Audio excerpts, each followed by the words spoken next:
नमस्कार, आदाब, सत श्री अकाल, गुड मॉर्निंग मेरे प्यारे दोस्तों। आ गया है आपका होस्ट एंड दोस्त अंकित अवस्थी लेकर के ताजा तरीन सवाल जो कि बने हैं कल रात तक के सुर्खियों से। स्वागत है सभी साथियों का रियल न्यूज एंड एनालिसिस में, जहां देश और दुनिया की उन तमाम खबरों का विश्लेषण किया जाता है जो कि आपके competitive exam point of view से बेहद जरूरी है। तो चलिए आज के सेशन की शुरुआत करते हैं। जल्दी से सेशन को सभी साथियों के साथ साझा कर दीजिए। चैनल पर नए हैं तो सब्सक्राइब कर दीजिए, पेन पेपर लेकर के जानना शुरू कर दीजिए। तो शुरुआत है आज के मोटिवेशन से कि अगर किसी व्यक्ति को आप किसी पर्वत के शिखर पर पाएं तो यह ना समझें कि वो वहां पर जाकर गिर गया है, यानी कि किसी ने उसको वहां पर गिरा दिया है। निश्चित ही उसने परिश्रम किया है और वो वहां पर पहुंचा है। समटाइम्स ऐसा होता है कि आप और हम अगर किसी काम को नहीं कर पाते तो फिर कहते हैं कि अंगूर खट्टे हैं। एग्जैक्टली अगर किसी को अपने से आगे पाते हैं तो हम कहते हैं कि हमसे ना हो पाएगा, लेकिन इसकी जगह हम कह रहे हैं कि अबे किस्मत थी उसके यार, उसके पापा ये करते थे, उसके घर में ये सब था इसलिए हो गया था। दूसरों पर किसी चीज को ढालने से बेहतर है अपने आप पर अपने ही प्रयास को और बेहतर करने का प्रयास करें। ठीक है, चलिए तो इसी के साथ आज के सेशन की शुरुआत करते हैं। आज के सेशन के अंदर पहली खबर बन रही है एससीओ से, यानी कि संघाई कोऑपरेशन ऑर्गेनाइजेशन से। जी हां साथियों, संघाई कोऑपरेशन ऑर्गेनाइजेशन की समिट आयोजित होना शुरू हो चुकी है, जो कि कजाकिस्तान में हो रही है। कजाकिस्तान जो कि एक सेंट्रल एशियन कंट्री है, वहां पर भारत की तरफ से भारत के विदेश मंत्री जयशंकर साहब पहुंच चुके हैं। रूस और चीन की तरफ से भी पुतिन और शी जिनपिंग साहब पहुंच चुके हैं। कुल मिलाकर के दुनिया के बड़े बड़े लोग कजाकिस्तान के अंदर अस्ताना में एकत्रित हो रहे हैं। जाना तो प्रधानमंत्री नरेंद्र मोदी जी को भी था, लेकिन वो पार्लियामेंट के सेशन के चलते नहीं जा पाए हैं। ऐसी स्थिति में अस्ताना 2024 में हो रही है बैठक, जिसे आप एससीओ के नाम से जानते हैं। ये कितनी खास है आज के सेशन में चर्चा करने वाले हैं। मेरे प्यारे साथियों, एससीओ क्या है, एससीओ के अंदर कौन कौन मेंबर है, सारी बातें आपके साथ होने वाली हैं।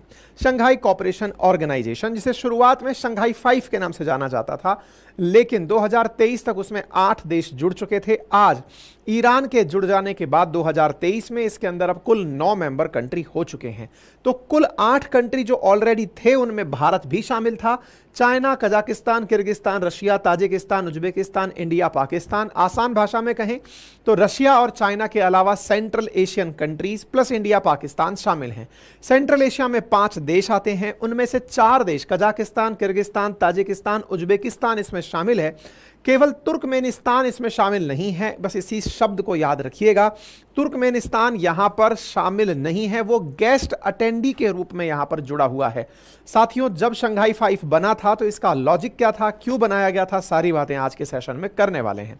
लेकिन एक ऐसी मीटिंग जिसमें कि रूस और चाइना दोनों पहुंचे हों, साथ में अगर इस पूरे मैप को ध्यान से देखें तो अपने आप में दुनिया को एक बड़ा मैसेज देता हुआ यह मैप आपको दिखाई पड़ता है, जिसमें आपको दिखता है कि जो ये कलर हो रखा है मेंबर नेशंस का, ये अपने आप में दुनिया का कितना जबरदस्त रूप से रिप्रेजेंटेशन कर रहा है। आप ये समझिए कि एशिया का लगभग उत्तर पूर्वी किनारा जो है वो इसके अंदर कवर हो गया है। और ऐसी स्थिति में इन देशों के यहां कवर होने के साथ साथ यहां पर मंगोलिया जैसा देश, जो कि अभी ऑब्जर्वर में है, संभव है आने वाले समय में ऑब्जर्वर से जस्ट लाइक ईरान मेंबर बन जाए, क्योंकि पहले कभी ईरान भी ऑब्जर्वर हुआ करता था, लेकिन वो फाइनली मेंबर बन गया। ऐसी स्थिति में साथियों, एससीओ समिट के अंदर आज की जो खबर है वो ये है कि ईरान परमानेंट मेंबर बनकर के यहां पहुंचा है। एक ऐसा ब्लॉक बनता हुआ दिख रहा है जिसमें चाइना है, रशिया है, ईरान है, इंडिया है, पाकिस्तान है, सेंट्रल एशियन कंट्रीज हैं। केवल तुर्कमेनिस्तान एज ए गेस्ट यहां पर है, लेकिन ये अपने आप में दुनिया का ऐसा ब्लॉक बन रहा है जिसे देखकर अमेरिका को बड़ी चिंता होती है। अमेरिका की चिंता का बहुत बड़ा कारण है अमेरिकी विरोधी देशों का एक साथ एकत्रित होना। अमेरिका के विरोधी देश मैं क्यों कहता हूं, क्योंकि ये रशिया और चाइना अपने आप को प्रूव कर चुके हैं कि हम आपके साथ नहीं हैं। अब आप पूछेंगे कि ऐसा कैसे, तो इसकी शुरुआत होती है यूएसएसआर से। साथियों, यूएसएसआर यानी सोवियत रूस 1991 के अंदर 15 देशों के अंदर टूटा था। उन 15 देशों में से 5 देश ये सेंट्रल एशियन कंट्रीज थे। सेंट्रल एशियन कंट्रीज में सबसे बड़ा कजाकिस्तान, फिर किर्गिस्तान, तुर्कमेनिस्तान, उज्बेकिस्तान, इस प्रकार से ताजिकिस्तान, इस तरह से देश हुआ करते थे। ये 5 देश कहीं ऐसा ना हो कि वो रशिया विरोधी हो जाएं, तो 1991 के बाद रूस ने आफ्टर ब्रेकिंग यानी टूटने के बाद में इन 5 देश Kazakhstan, Uzbekistan, Turkmenistan, Tajikistan, Kyrgyzstan, इनको अपने साथ लेने के लिए प्रयास करना शुरू किया। हाँ, तो इनको साथ लेने के लिए प्रयास शुरू किया कि कल को ऐसा ना हो कि ये आपस में ही संघर्ष करके मरने लगे। तो रशिया ने इन 5 देशों को अपने साथ बुलाया कि चले आओ, मैं आपको अपने साथ रखूंगा। आपके बीच में जो कन्फ्लिक्ट है, विशेष रूप से बॉर्डर कन्फ्लिक्ट, जब भी कोई नया देश बनता है तो सबसे बड़ा कन्फ्लिक्ट बॉर्डर कन्फ्लिक्ट होता है। तो इन सेंट्रल एशियन कंट्रीज में बॉर्डर कन्फ्लिक्ट ना हो, तो इसने इन सबको बुलाकर एक साथ टेबल पर बिठाया, इनसे बातचीत की और बुला करके इनसे कहा कि आओ एक साथ बैठते हैं और किसी और देश को भी साथ लेते हैं। तो ऐसी स्थिति में चाइना को साथ लिया गया। चाइना, सेंट्रल एशियन कंट्रीज और रशिया मिलकर के संघाई 5 नाम का सिस्टम बनाने की शुरुआत हुई। यानी शुरुआत के अंदर कजाकिस्तान, किर्गिस्तान और तिजिकिस्तान, ये 3 देश प्लस चाइना और रशिया, ये मिलकर के संघाई 5 नाम का एक संगठन बनाए। संघाई 5 नाम का संगठन बना, फिर उसके अंदर उज्बेकिस्तान जुड़ा कुछ साल बाद। फिर उज्बेकिस्तान जुड़ने के बाद ये संघाई 5 तो नहीं बचा, क्योंकि 3 और 2 5 तो पहले ही हो गए थे। छठा देश उज्बेकिस्तान जुड़ गया, तो इसका नाम शंघाई कोऑपरेशन ऑर्गेनाइजेशन हुआ। ऐसी स्थिति में रशिया को यह लगा कि कहीं ऐसा ना हो कि यहां पर चीन का प्रभुत्व बढ़ जाए। ऐसा क्यों? क्योंकि चीन ने कहा कि मैं पाकिस्तान को इसका मेंबर बनाना चाहता हूं। तो ऐसी स्थिति में रशिया ने कहा कि मैं भारत को बनाकर इसे काउंटर करूंगा। तो ऐसी स्थिति में पहले 5 थे, जिसे शंघाई 5 कहा जाता था। फिर उज्बेकिस्तान से यह एससीओ बना।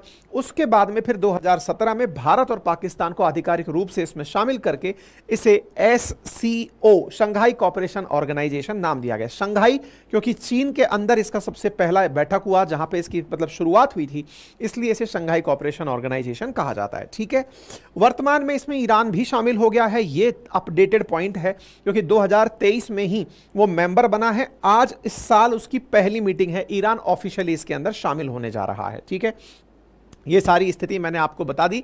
1996 में ये मिले थे, उज्बेकिस्तान 2001 में इसके अंदर शामिल हुआ। ये लोग आपस में बात क्या करते हैं, यहां पर अलगाववाद की, सेपरेटिज्म की, भाई हमको कोई अपना देश बनाना है, इस तरह की कोई बात ना हो, आतंकवाद की कोई बात ना हो, धार्मिक कट्टरता की कोई बात ना हो, इसके लिए ये सब टेबल पर बैठकर बातचीत यहां पर करते हैं।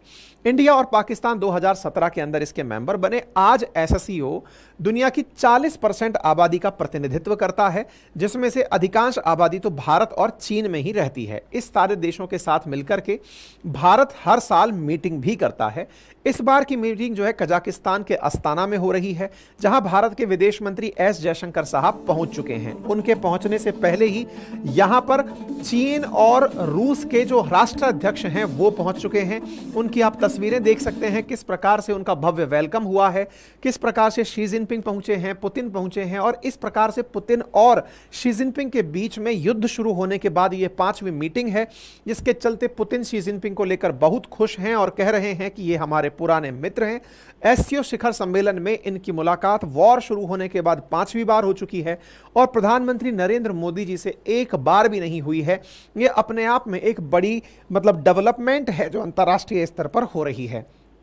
तो पुतिन और शी जिनपिंग की जो मीटिंग एससीओ में हुई है, उसका बड़ा उद्देश्य यह माना जा रहा है कि यूएस को हम काउंटर कैसे करें, इसको लेकर के यहां पर फिलहाल के लिए चर्चाएं चल रही हैं। यहां पर तुर्की की तरफ से अर्दगन भी पहुंचे हुए हैं, साथ ही यूएन के चीफ भी पहुंचे हुए हैं।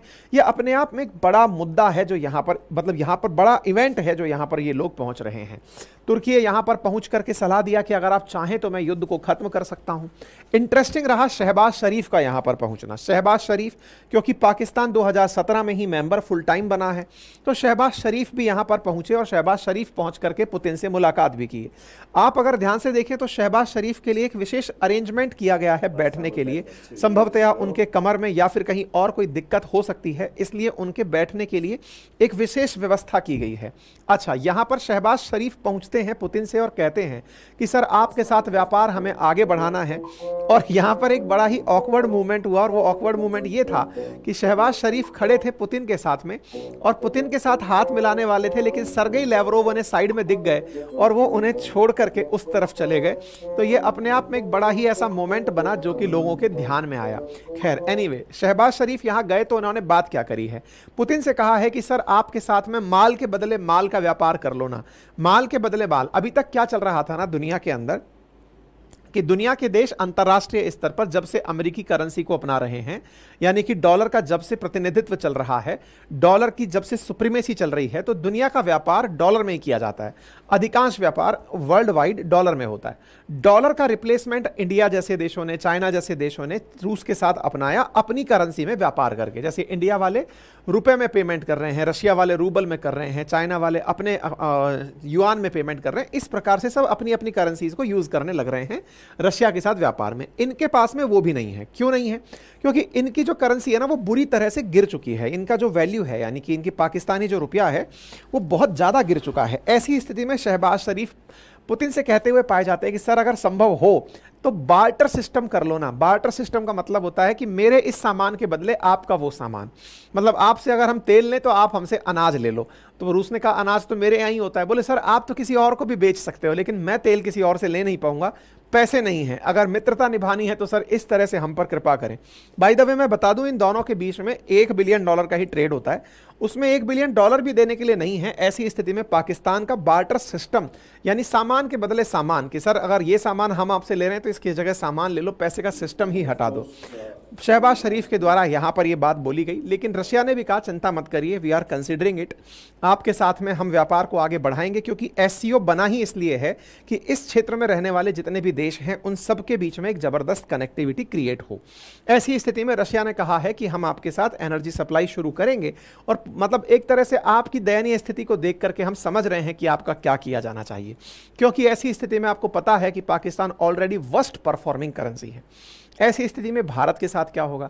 भारत के साथ रूस का व्यापार अपने ही लेवल का चल रहा है। भारत अब रूस को वेपन भेज रहा है। ऐसी रिपोर्ट्स हमने पहले भी आप लोगों को बताई हैं।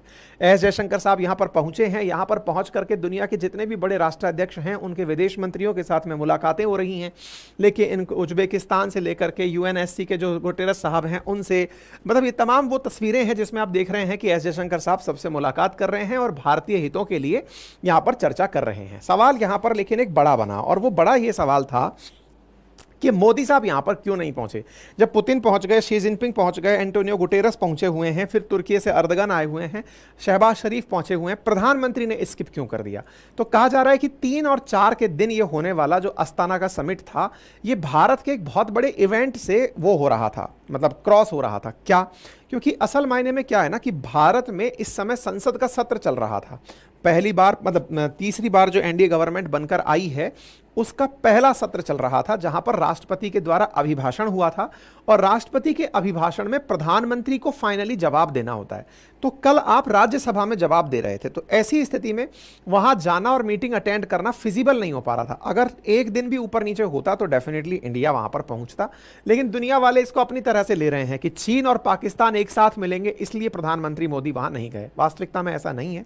भारत एससीओ की महत्व को समझता है, विशेष रूप से इसलिए कि सेंट्रल एशियन कंट्रीज में आज भी दुनिया का 45% गैस और तेल विराजमान है, लेकिन उनको कोई निकाल नहीं पा रहा है। तो भारत की भविष्य की जो एनर्जी रिक्वायरमेंट है ना, वो इन सेंट्रल एशियन कंट्रीज से पूरी हो सकती है, ये हमें ऑलरेडी पता है। इसके साथ साथ एससीओ तक, मतलब हमको अगर सेंट्रल एशियन कंट्रीज तक पहुंचना है, ये जो कजाकिस्तान, किर्गिस्तान, जो 5 देश हैं, 5 देश, इन 5 देशों तक अगर पहुंचना है तो एससीओ हमारे लिए एक बहुत बड़ा, मतलब बैठक का स्थान है जहां पर हम पहुंच सकते हैं। नंबर तीसरा, अफगानिस्तान मसले पर भारत का इंटरफेरेंस अगर किसी तरह से मेंटेन हो सकता है तो वो एससीओ के थ्रू हो सकता है, क्योंकि एससीओ में जब हम पहुंचते हैं तो ही हम अफगानिस्तान पर कोई से रख पाते हैं। और तो और आपको मालूम होगा कि गोल्डन क्रिसेंट और गोल्डन ट्रायंगल दुनिया के 2 सबसे ज्यादा हेरोइन की तस्करी के लिए मतलब कुख्यात स्थान हैं। तो ऐसी स्थिति में जो गोल्डन क्रिसेंट बनता है वो अफगानिस्तान के अंदर ही बनता है। तो अफगानिस्तान, पाकिस्तान, ईरान वाला जो सेक्टर है वहां पर अगर ड्रग्स पर रोक लगानी है तो एससीओ उसके चर्चा का एक सबसे बड़ा स्थान बनता है। इसका मतलब यह है कि सेंट्रल एशिया से कनेक्टिविटी हो या अफगानिस्तान से या अपनी सुरक्षा, चाहे फिर वो ड्रग्स से हो, आतंकवाद से हो, इन सब के लिए भारत के लिए भी एससीओ का बहुत महत्व है।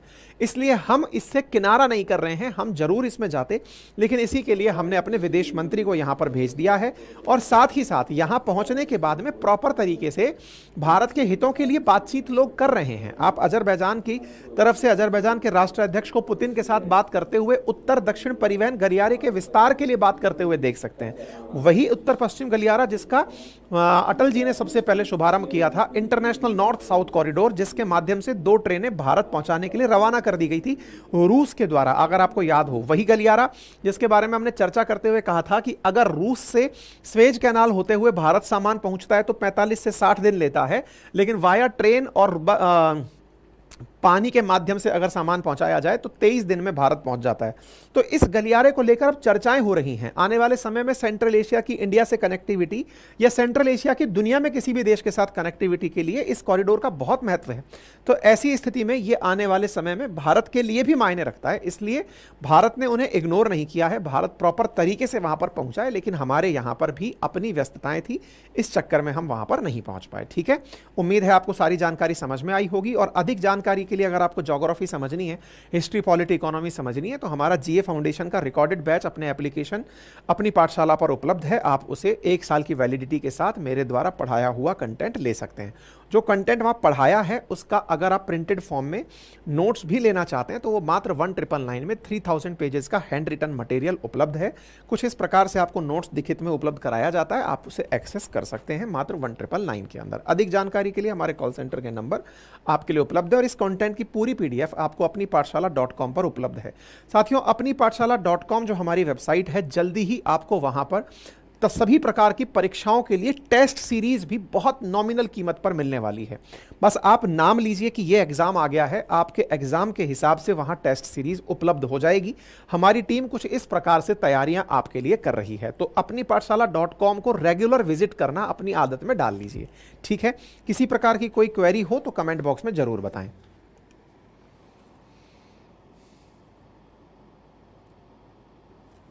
चलें आगे।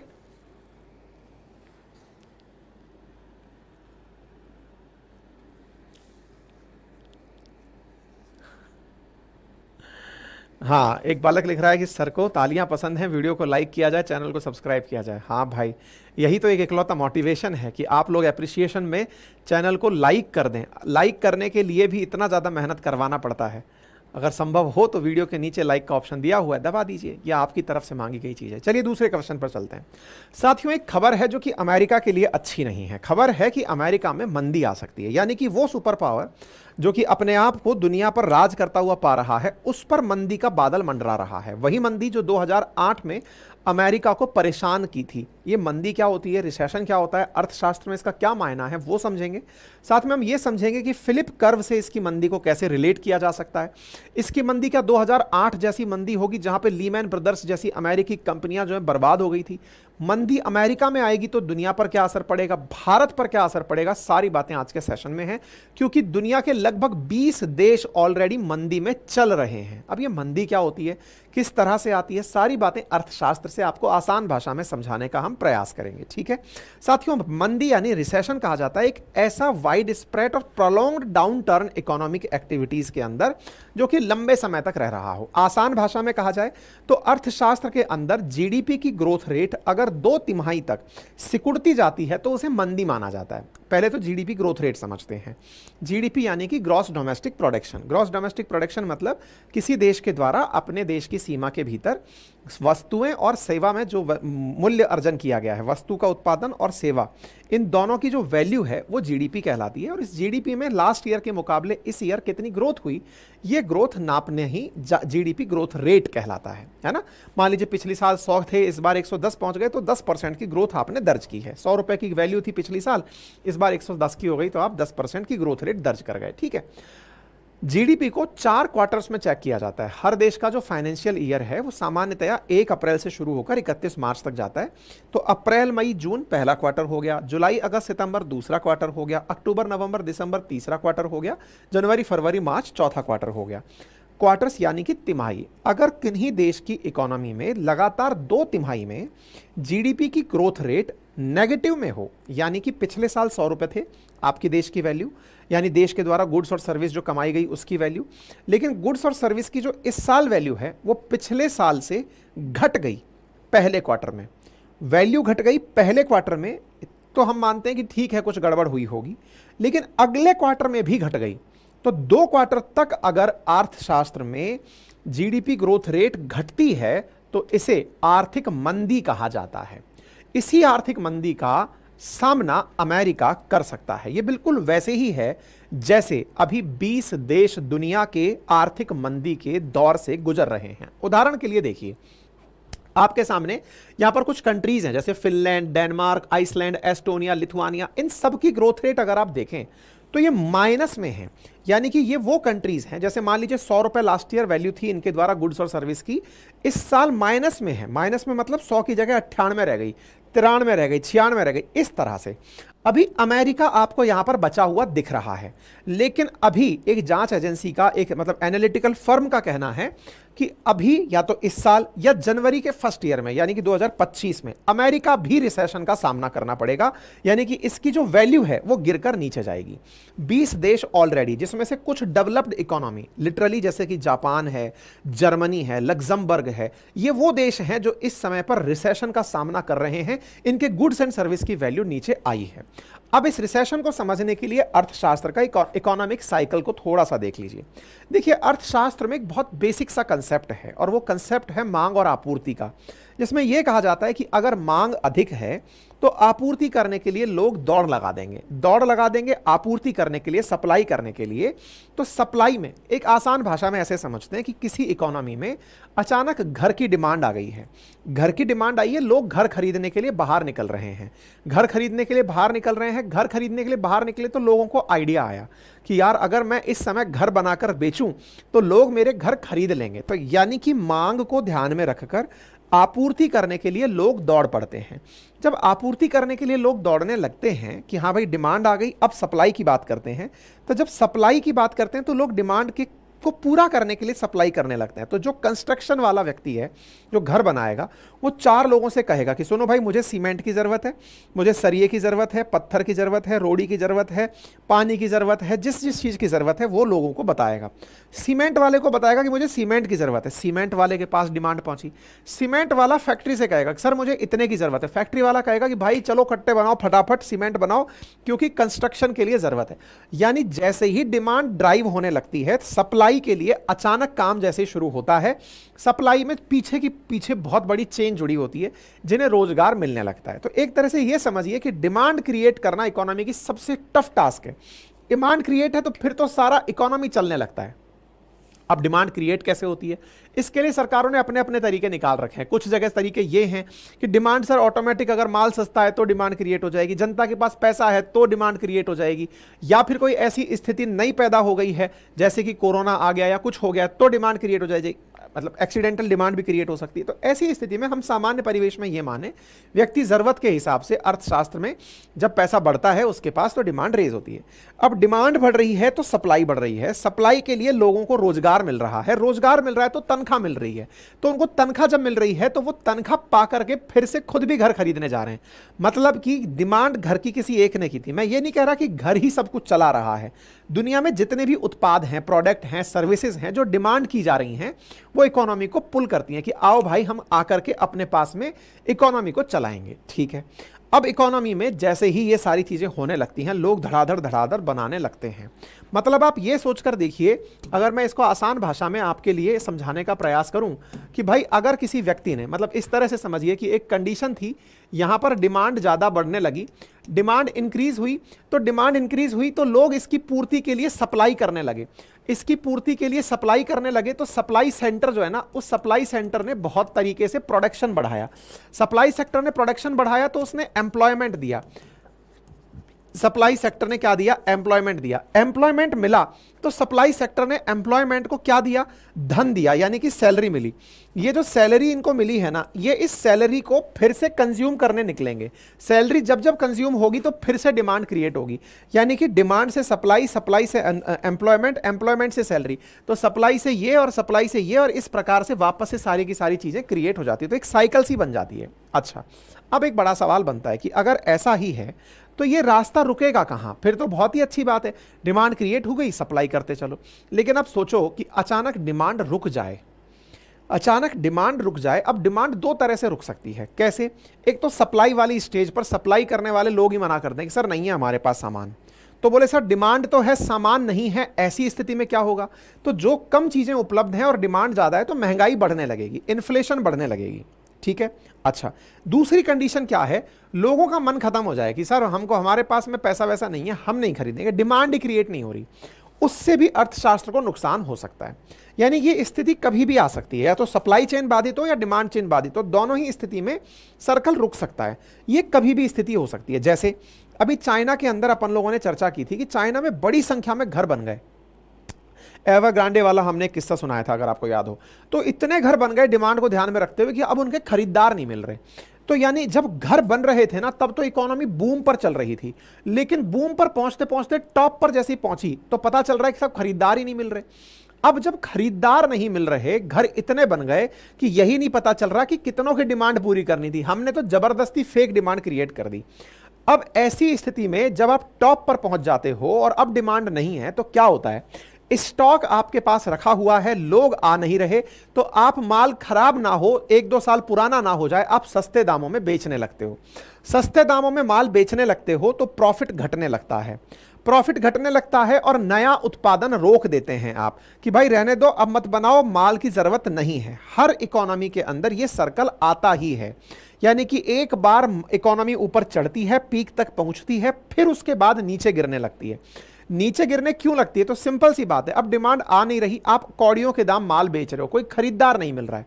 खरीदार नहीं मिल रहा है तो सप्लाई चेन बाधित हो गई। सप्लाई चेन बाधित हो गई तो अब सप्लाई वाले लोग भी अपना कंस्ट्रक्शन का लिए एम्प्लॉयमेंट नहीं हाजिर कर पा रहे हैं। एम्प्लॉयमेंट नहीं मिल रहा है तो लोग बेरोजगार होने लग रहे हैं। बेरोजगार होने लग रहे हैं तो उनके पास पैसा नहीं बच रहा है, तो वो आर्थिक मंदी की तरफ जा रहा है।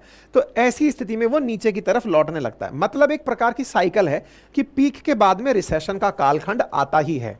अब ये पीक कितने दिनों में आए, बस यही इकोनॉमी की सबसे बड़ी सक्सेस मानी जाती है। अगर ये पीक देरी से आता है तो समझा जाता है कि अभी इस इकोनॉमी में बहुत पोटेंशियल है। लेकिन अमेरिका में 2008 में रिसेशन देखा जा चुका है, जो कि पूरी तरह से कंस्ट्रक्शन इंडस्ट्री के कारण ही था। अब वैसा ही रिसेशन 2024 या 25 में एक्सपेक्ट किया जा रहा है। सामान्यतः यह साइकिल 12 से 15 साल की मानी जाती है, 12 साल में एक बार रिसेशन आ ही जाता है। तो लगभग अब वो टाइम आ चुका है इकोनॉमी के अंदर। 2020 में ही एक्सपेक्ट कर रहे थे, तो कोरोना ने वैसे ही सबको कह दिया कि इसको रिसेशन कहो चाहे मत कहो, वैसे ही रिसेशन था। लेकिन अभी जो रियल वाला इकोनॉमी वाला रिसेशन है, उसका आने का इंतजार चल रहा है। अब उसके पीछे के कारण जो है ना, वो फिलिप कर्व से लोग समझा रहे हैं।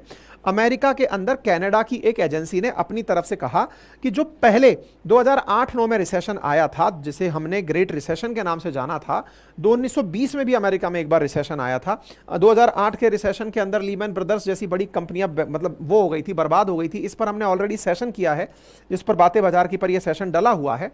ऐसी ही जानकारी अभी एक BCA रिसर्च नाम की एजेंसी है कनाडा की, जो कि रिसर्च एनालिसिस कंपनी है। इसने अपनी जानकारी में अमेरिका के बारे में कहा है कि यहां का 70% इकोनॉमी टर्शरी सेक्टर के द्वारा रन होता है। देखिए, अर्थशास्त्र के अंदर 3 सेक्टर्स हैं, प्राइमरी, सेकेंडरी और tertiary. Tertiary sector service sector है। सर्विस सेक्टर अमेरिका की इकोनॉमी का 70% है। इंडिया में अगर देखो तो इंडिया में तो सर्विस सेक्टर का काम बहुत ही कम है। यहाँ एग्रीकल्चर डोमिनेटेड इकोनॉमी है।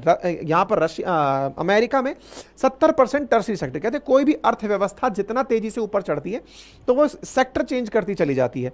सर्विस सेक्टर में सबसे ज्यादा कमाई होती है। तो यहाँ पर 70% जो अमेरिका की इकोनॉमी है वो सर्विस सेक्टर बेस्ड है। तो बोले ऐसी स्थिति में यहां पर सर्विस सेक्टर की वजह से ही आर्थिक मंदी आने वाली है। और इसके लिए बकायदा इन्होंने, ये जो बेरेंजीन है, इन्होंने मतलब वो किया है कि जो फिलिप कर्व है ना, उससे हम इस चीज को समझा सकते हैं कि अमेरिका में मंदी क्यों आएगी। तो बोले बताओ भाई कैसे?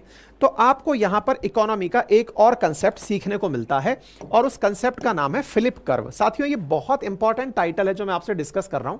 इकोनॉमी में मैंने इन्फ्लेशन डिस्कस की है आपसे, अभी हाल रिसेशन डिस्कस किया है, फिलिप कर्व अब डिस्कस करने जा रहा हूं, सेक्टर डिस्कस करता जा रहा हूं।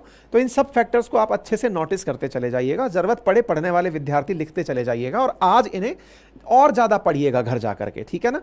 और अगर ज्यादा पढ़ने की जगह नहीं है तो हमारा फाउंडेशन बैच में मैंने ये सारी चीजें पढ़ा रखी है, जीए फाउंडेशन बैच में, वहां से देख सकते हैं आप, ठीक है, जिसका लिंक मैंने कमेंट बॉक्स में पिन किया हुआ है। देखो बेटा, तो ये जो इन्फ्लेशन रेट है ना, महंगाई अगर किसी देश में बढ़ रही है और उसका अनएम्प्लॉयमेंट से अगर रिलेशन निकाला जाए तो भाई साहब ये गजब की चीज निकल कर आती है। और ये चीज हो सकता है आप में से आज बहुत कम लोगों को पहले से पता हो, बहुत सारे लोग आज सीखेंगे। फिलिप कर्व पर ऑलरेडी कई पेपर्स में सवाल पूछे जा चुके हैं। इसमें क्या कहा जाता है ना, इसके अंदर कि अगर किसी देश के अंदर महंगाई बढ़ रही है, मतलब 2 स्थितियां हैं। अगर किसी देश के अंदर एम्प्लॉयमेंट मिल रहा है, अनएम्प्लॉयमेंट कम है, यानी कि किसी देश में बेरोजगारी कम है, तो देखो बेरोजगारी की दर जितनी जितनी कम होती जा रही है, तो उस देश के अंदर महंगाई इंक्रीज होती जा रही है। मतलब आप सोचो कि किसी देश में बेरोजगारी इतनी कम है तो उसकी महंगाई सर्वाधिक है। मतलब एक प्रकार से आप इसका अंदाजा लगाइए, किसी देश में जितनी कम बेरोजगारी उसमें उतनी ज्यादा महंगाई। आपका दिमाग हिल जाएगा, यार ये कैसा कंसेप्ट है। किसी देश में बेरोजगारी अगर कम है तो कम बेरोजगारी से महंगाई बढ़ने का क्या लॉजिक है। इसी को समझाता है फिलिप कर्व, और यही वो कारण है जो अमेरिका के अंदर आर्थिक मंदी का बड़ा कारण बन सकता है। फिलिप कर्व कहता है कि इन्फ्लेशन रेट और अनएम्प्लॉयमेंट एक दूसरे के इनवर्सली प्रोपोर्शनल हैं। यानी कि अगर बेरोजगारी बहुत ज्यादा है तो इन्फ्लेशन कम होगी, और अगर इन्फ्लेशन बहुत ज्यादा है तो अगर बेरोजगारी बहुत कम है तो इन्फ्लेशन ज्यादा होगी। यानी बेरोजगारी से इन्फ्लेशन को आप सेट कर दो कि महंगाई बेरोजगारी के इनवर्स है। बेरोजगारी ज्यादा तो इन्फ्लेशन कम, बेरोजगारी कम तो इन्फ्लेशन ज्यादा। तो इसके पीछे का बड़ा रोचक कारण है, अब उसे समझिए। फिलिप कर्व में यह कहा जाता है, और ये इकोनॉमिक्स का एक बहुत बड़ा कंसेप्ट है ना।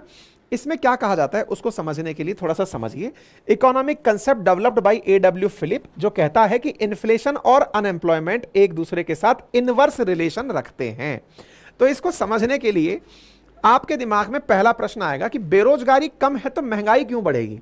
तो इसको इसने इस तरह से समझाया कि देखो, आपको रोजगार मिल रहा है, आपको पता है कि मेरी नौकरी नहीं जा सकती, तो आप क्या करेंगे? आप एम्प्लॉयर से, जो आपको रोजगार दे रहा है, उससे बार्गेनिंग करेंगे। बार्गेनिंग करेंगे मतलब कि मेरी तनख्वाह बढ़ाओ, क्योंकि आपको पता है कि मेरी रोजगार की कमी नहीं है। किसी देश में अगर बेरोजगारी है ही नहीं तो अगर आपको यहां से निकाला गया तो आपको कहीं और रोजगार मिल जाएगा। अमेरिका जैसा विकसित देश अपने आप का किस बात के लिए दंभ भरता है कि मेरे यहां बेरोजगारी नहीं है। बेरोजगारी नहीं है, बहुत कम बेरोजगारी, 2 से 3% के आसपास बेरोजगारी है। तो 2 से 3% बेरोजगारी, तो लोगों में डर नहीं है किस बात का कि ये रोजगार छूट गया तो क्या होगा, बोले कहीं ना कहीं तो मिल ही जाएगा। तो रोजगार नहीं रहा तो अच्छा, आपको जब ये डर नहीं है तो आप एम्प्लॉयर से सर्विसेज मांगने लगते हैं कि मुझे तो ये चाहिए, मुझे इतना पैसा चाहिए, मैं इन्हीं कंडीशंस पे काम करूंगा। ऐसी स्थिति में आपकी डिमांड इंक्रीज होती चली जाती है। अच्छा, कंपनी ने जिसमें आप काम करते हैं, आपने सर्विसेज मांगी कि मुझे ये सब चाहिए तब जाके मैं काम करूंगा। कंपनी अगर आपको तनख्वाह ज्यादा दे रही है तो ज्यादा तनख्वाह होने पर ऐसी स्थिति में कंपनी उस तनख्वाह को कहां से वसूलेगी? वसूलेगी उस सेवा से या वस्तु से जो वो जनता को दे रही है। उदाहरण के लिए अगर मैं ये कह रहा हूं कि आज मान लीजिए कि हमारे देश की कोई भी कंपनी, जैसे टाटा में लोग काम कर रहे हैं, काम करने वाले लोग अचानक डिमांड कर दें कि सर हमें ज़्यादा तनख्वाह चाहिए। 2 स्थितियां हैं। अगर हमारे देश में बहुत बेरोजगारी है तो कंपनी वाले कहेंगे कि सुनो, तुम्हें क्या लगता है कि तुम्हारे ना काम करने से मेरी कंपनी बंद हो जाएगी? एक काम करो, तुम घर जाओ, मैं किसी और को रोजगार पर रख लूंगा। क्यों? क्योंकि मुझे पता है देश में इतनी बेरोजगारी है, तो मैं किसी और को सस्ते दाम पर रख लूंगा। यह होता है अधिकांश विकासशील देशों में, इसीलिए लेबर यहां पर सस्ते में मिल जाती है। वहीं दूसरी कंडीशन लीजिए, टाटा के कर्मचारी कह रहे हैं कि हमें इतनी तनख्वाह चाहिए, और टाटा को पता चल गया कि बाहर तो आदमी नहीं है काम करने के लिए, अब क्या करें? तो ऐसी स्थिति में आदमी नहीं है तो टाटा मजबूरी में उसकी तनख्वाह बढ़ाएगा कि चल तेरी तनख्वाह बढ़ा दी। अब तनख्वाह अपनी जेब से तो बढ़ाएगा नहीं, अपने मुनाफे में से तो देगा नहीं, तो वो क्या करेगा? वो इसे उन वस्तुओं की कीमत में जोड़ देगा। किन वस्तुओं की में? मान लीजिए नमक बना रहा था तो नमक 1 रुपया महंगा कर दिया, कार बना रहा था तो 1 लाख रुपए महंगी कार कर दी, जहाज बना रहा था तो उसका किराया महंगा। इस तरीके से उसने सब चीजों में वैल्यू बढ़ा दी। इसका नुकसान किसको हुआ? चीजें महंगी हुई तो महंगी हुई, देखियो एम्प्लॉयमेंट के केस में ये सब चीजें हो रही हैं। चीजें महंगी हुई तो आम जनता को अब उस वस्तु का ज्यादा कीमत अदा करना पड़ेगा। ज्यादा कीमत अदा करना पड़ेगा तो महंगाई बढ़ने लगेगी, और जब महंगाई बढ़ने लगती है, बस खेला यही से शुरू हो जाता है कि आपने रोजगार को, मतलब महंगाई बढ़ने लगी तो ये कंसेप्ट बस महंगाई बढ़ने तक ही सीमित है। फिलिप कर्व यही कहता है कि अगर किसी देश में अनएम्प्लॉयमेंट नहीं है तो वहां महंगाई ज्यादा है, और ऐसी स्थिति जब ज्यादा लंबे समय तक रहती है तो वह देश अपने यहां पर प्रोडक्शन में कटौती करने लगता है, क्योंकि जनता इतनी महंगी चीजें भी नहीं खरीद लेगी। समटाइम्स क्या होता है, चीजें जब बहुत महंगी हो जाती हैं तो लोग उसका खरीदना अवॉइड करने लगते हैं। जैसे जापान में होता है, अगर कोई वस्तु बहुत महंगी हो रही है तो लोग उसके खरीद को ही बंद कर देते हैं कि नहीं भाई, अब ये औकात से बाहर हो गई, रहने दो, इसको नहीं खरीदेंगे। ऐसी स्थिति में अगर किसी इकोनॉमी में कोई चीज इतनी महंगी हो जाए कि लोग खरीदना बंद कर दें, तो ये अपने आप में सोचिए कि कितनी बड़ी स्थिति बनती है। इतनी बड़ी स्थिति बनती है कि उसकी वस्तु का प्रोडक्शन प्रोडक्शन ही प्रभावित हो जाता है, सर्विसेज अवरुद्ध हो जाती हैं। सर्विसेज जैसे अभी जियो ने प्लान महंगे किए, तो प्लान जब तक आप खरीद पा रहे हो तब तक उसे दिक्कत नहीं है। अचानक उन महंगे प्लानों को लोग लेना बंद कर दें और वो कहते हैं कि नहीं चाहिए हमें, तो हमें इंटरनेट ही नहीं चाहिए, हम तो बस एक घर में वाईफाई लगाएंगे, 10 लोग उसी से इंटरनेट चलाएंगे, हर आदमी रिचार्ज ही नहीं करेगा, रहने तो हमको कोई जरूरत नहीं है साहब, एक घर में 10 फोन है, हम एक फोन से काम चला लेंगे क्योंकि आपने बहुत महंगा कर दिया। स्थिति क्या होगी? जो अचानक बूम आ रहा था वो धाड़ से नीचे आ जाएगा। अमेरिका में यही स्थिति आने के बारे में फिलिप कर्व से मतलब सूचित किया जा रहा है कि ऐसी स्थिति अमेरिका में बन रही है। उम्मीद है अब आपको यह बात अच्छे से समझ में आ गई होगी। अब आपके दिमाग में एक सवाल आएगा, सर उनका क्या है जिनके यहां बेरोजगारी भी ज्यादा है और महंगाई भी ज्यादा है? बिल्कुल सही कहा, ये जो आपने कहा वो तो सर बेरोजगारी और महंगाई का इनवर्स रिलेशन है, फिलिप कर्व। लेकिन उन देशों का क्या, जैसे पाकिस्तान, यहां पर बड़ी ही विचित्र स्थिति है। क्या विचित्र स्थिति है? यहां पर महंगाई भी ज्यादा है, महंगाई भी आसमान छू रही है और बेरोजगारी भी आसमान छू रही है। सर ये तो समझाया ही नहीं जा सकता फिलिप कर्व से। बिल्कुल सही कह रहे हैं। इसका मतलब है कि ऐसी जगह पर मुद्रास्फीति जनित बेरोजगारी है कि महंगाई इतनी हो गई कि अब कोई रोजगार ही नहीं बच रहा, लोग खरीदने के लिए इंटरेस्ट ही नहीं रख रहे कि सर सॉरी बहुत महंगा हो गया, हम नहीं खरीद पाएंगे, तो कंपनी बना भी नहीं रही। ऐसी स्थिति स्टैगफ्लेशन की स्थिति कहती है, यानी कि महंगाई से जनित बेरोजगारी है, महंगाई जनित बेरोजगारी स्थिति को स्टैगफ्लेशन में कंसीडर किया जाता है। ठीक है, तो उम्मीद है कि अब आपको यह बात समझ में आ रही है। तो अमेरिका के बारे में जो बैड न्यूज है वो ये है कि यहां पर 22-23 में एक्सपेक्ट किया जा रहा था, लेकिन 24 की शुरुआत में ऐसा हो सकता है कि यहां की आर्थिक वृद्धि दर रुक जाए, और वृद्धि दर रुकने के पीछे का बड़ा कारण है यहां का अनएम्प्लॉयमेंट रेट का कम होना, उसके प्रमाण मिलने शुरू हो चुके हैं। कैसे? देखो, इस समय यूरोपियन कंपनीज जो चाइना के अंदर हैं वो स्लोअर ग्रोथ के कारण बहुत ज्यादा परेशान हैं कि भाई ग्रोथ नहीं हो पा रही है। इसी प्रकार से अमेरिका के जो जो डॉलर है ना, वो इस समय मार्केट में कंपैरेटिवली दाम उसके खराब हो रहे हैं, यानी डॉलर का रेट नीचे गिर रहा है। इसी प्रकार से अमेरिका की जो ग्रोथ रेट एक्सपेक्टेड है वो 1% के आसपास ही प्रिडिक्ट की जा रही है।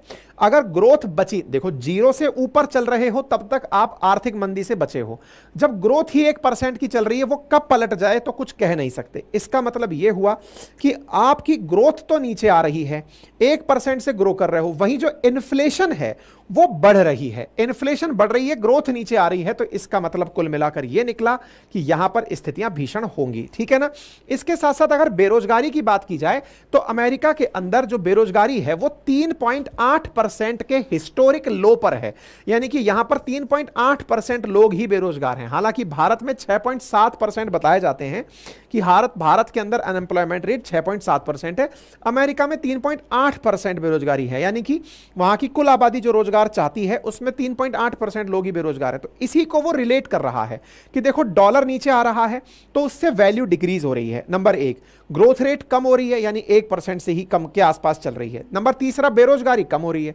बेरोजगारी कम हो रही है, इसका मतलब जो हैं वो लोग तो ज्यादा डिमांड कर रहे हैं और जनता को आवश्यकता नहीं है, तो ये इसको आर्थिक मंदी की तरफ लेकर जा रहा है, क्योंकि हाल ही में अमेरिकी डॉलर जो है वो अन्य मुद्राओं के हिसाब से नीचे गिर रहा है। ठीक है, इसी के साथ साथ जो अमेरिका का ट्रेड डेफिसिट है वो बढ़ता जा रहा है, यानी जिनके साथ वो व्यापार करता था उससे वो फायदे नहीं कमा पा रहा है, तो उसका व्यापारिक नुकसान हो रहा है, जिसका बहुत बड़ा कारण चीन और रूस का हाथ मिला लेना है। क्यों?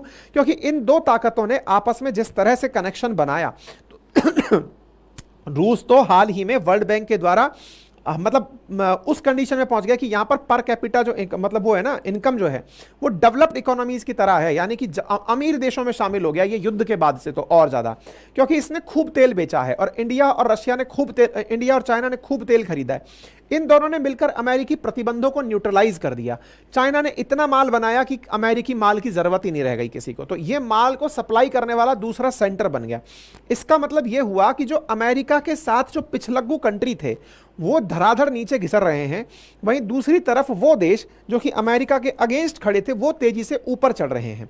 इसका परिणाम भारत पर क्या पड़ेगा? अगर साथियों अमेरिका जैसा देश रिसेशन का सामना करता है या फिर भारत के साथ जो व्यापार करने वाले देश रिसेशन का सामना करते हैं, तो उसका असर देखो इंडिया इन देशों को भर भर के एक्सपोर्ट करता है। मतलब आप ये समझिए कि कुल 6 कंट्री जो रिसेशन का सामना कर रही हैं वो हमारे टोटल व्यापार का 10% माल खरीदती हैं। अब सोच के देखो कि अगर हम $48 बिलियन का किसी को एक्सपोर्ट कर रहे हैं, अब अगर वो एक्सपोर्ट, अब वो देश कह रहा है साहब हमारे तो मंदी आ गई, लोग डिमांड ही नहीं कर रहे, वस्तु ही नहीं खरीद रहे, तो हमारा ये वाला जो धन है जो एक्सपोर्ट से हम कमाते हैं उस पर हाथ लग जाएगा कि साहब ये तो कमी हो गया, यानी कि लोग खरीद ही नहीं रहे, इसको नुकसान हो सकता है। वहीं दूसरी ओर हम जब इन देशों से इंपोर्ट करते हैं तो हम लगभग 10% ही अपने इंपोर्ट का इन 6 बड़े देशों से करते हैं, तो इन देशों का इंपोर्ट भी प्रभावित हो जाएगा क्योंकि इनके यहां चीजें पैदा नहीं होंगी। ओवरऑल भारत का व्यापार नीचे आ जाएगा। कहने का मतलब यह है कि अगर भारत का व्यापार नीचे आ गया तो भारत की जीडीपी पर भी असर पड़ जाएगा, क्योंकि 10% एक बड़ा नंबर होता है। 10% एक्सपोर्ट, 10% इंपोर्ट, एक प्रकार से आप टोटल व्यापार का 10% लेकर अगर बात कर रहे हैं, अगर यह प्रभावित होता है तो भारत की ग्रोथ रेट पर भी इसका असर पड़ेगा। उम्मीद है कि आप सभी साथियों को यह बात अच्छे से समझ में आ गई हो। साथियों, इस पूरी जानकारी में मैंने बहुत सारे इकोनॉमी के कंसेप्ट यूज किए, स्टैगफ्लेशन यूज किया, अर्थशास्त्र की सारे मतलब इकोनॉमी के अंदर कौन कौन सी टाइप ऑफ इकोनॉमीज हैं, मैंने ये चर्चा में साथ में फिलिप कर्व किया। ये सब चीज़ें जो आप सुन रहे हैं, ये सारी जानकारी मैंने इकोनॉमिक्स में ऑलरेडी पढ़ाई हुई है। जीए फाउंडेशन बैच जो रिकॉर्डेड है 1 साल की वैलिडिटी के साथ अपनी पाठशाला ऐप पर, जिन्हें चाहिए वहाँ से ले सकते हैं। और जो क्लास में पढ़ाया हुआ अर्थशास्त्र है वो हमारा पूरी तरह से हमारे हैंड रिटन नोट्स में, जो मेरे अपने हैंड रिटन नोट्स हैं वहाँ पर उपलब्ध है, जिसका ऑर्डर आप अपनी पाठशाला एप्लीकेशन से कर सकते हैं। ये पूरा कंटेंट जो आप सुन रहे हैं फिलहाल, ये हमारी वेबसाइट अपनी पाठशाला.com पर उपलब्ध है, जहाँ से आपको आने वाले समय में बहुत सारे टेस्ट मिलने वाले हैं। जितने भी एग्जाम्स आ रहे हैं उन सब के लिए हमारी टीम ने बेहतरीन टेस्ट कंटेंट तैयार कर लिया है, तो आपको ध्यान में रख करके वहाँ पर आप एग्जाम का नाम लीजिए, हमारे पास टेस्ट उपलब्ध हो जाएगा। इसके लिए हमने पूरी तैयारी कर ली है, तो आप अपनी पाठशाला.com वेबसाइट पर रेगुलर विजिट करना ना छोड़ें। ठीक है, कोई भी क्वेरी हो यहाँ तक तो जरूर पूछें।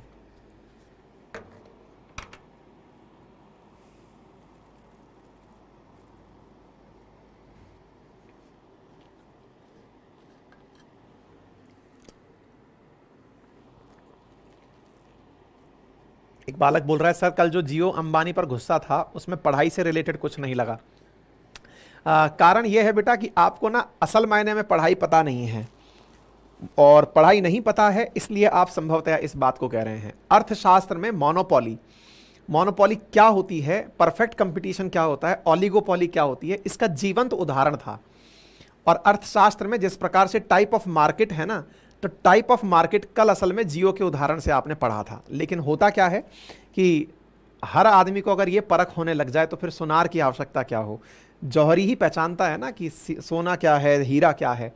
तो आप अपने हिसाब से लीजिए उसे, मेरे को जो ठीक लगा मैंने अपने हिसाब से दे दिया। मैं घर गया नहीं था आपको लेने के लिए कि आओ भैया मैं इस ज्ञान को दे रहा हूँ आप ले लो, नहीं।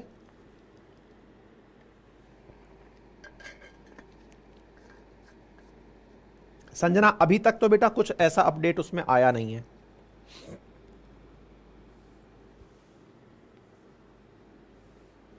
कोई और क्वेरी, कोई सवाल तो जरूर बताएं। Hit the target, very good. चलिए आगे बढ़ते हैं अगली क्वेरी की तरफ, अगले न्यूज की तरफ।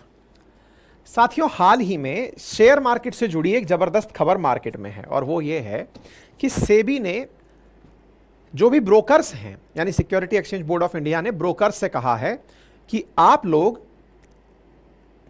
ब्रोकेज को लेकर के और जिन भी एमआईआईज के साथ आप काम करते हैं उनको लेकर के ट्रांसपेरेंसी रखिए, और सभी लोग एक प्रकार से, जितने भी ब्रोकर्स हैं वो सभी लोग एक जैसा काम करिए। सेबी के द्वारा कहा गया है कि जो charges levied by market institutions हैं वो एक जैसे होने चाहिए। अब ये बात जैसे ही बोली गई कि मार्केट इंस्टीट्यूशंस चार्जेस जो ले रहे हैं वो एक जैसे होने चाहिए, इसके खबर आते ही जीरोधा नाम की जो एक कंपनी है उसने कहा कि मैं अब ब्रोकरेज पर पैसे लेने लगूंगा, ब्रोकरेज के पैसे लेने लगूंगा।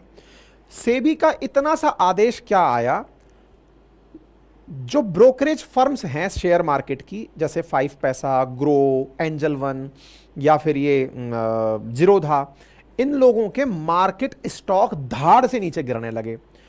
एंजल वन का 11% स्टॉक नीचे आ गया।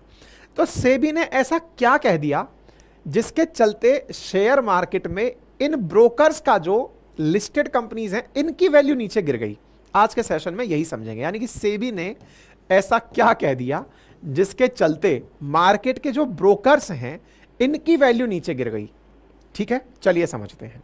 तो पहले ब्रोकर क्या होता है ये समझेंगे। शेयर मार्केट के बारे में ऑलरेडी मैंने बहुत सी जानकारियां दी हुई हैं, फिर से थोड़ा सा सुन लेते हैं।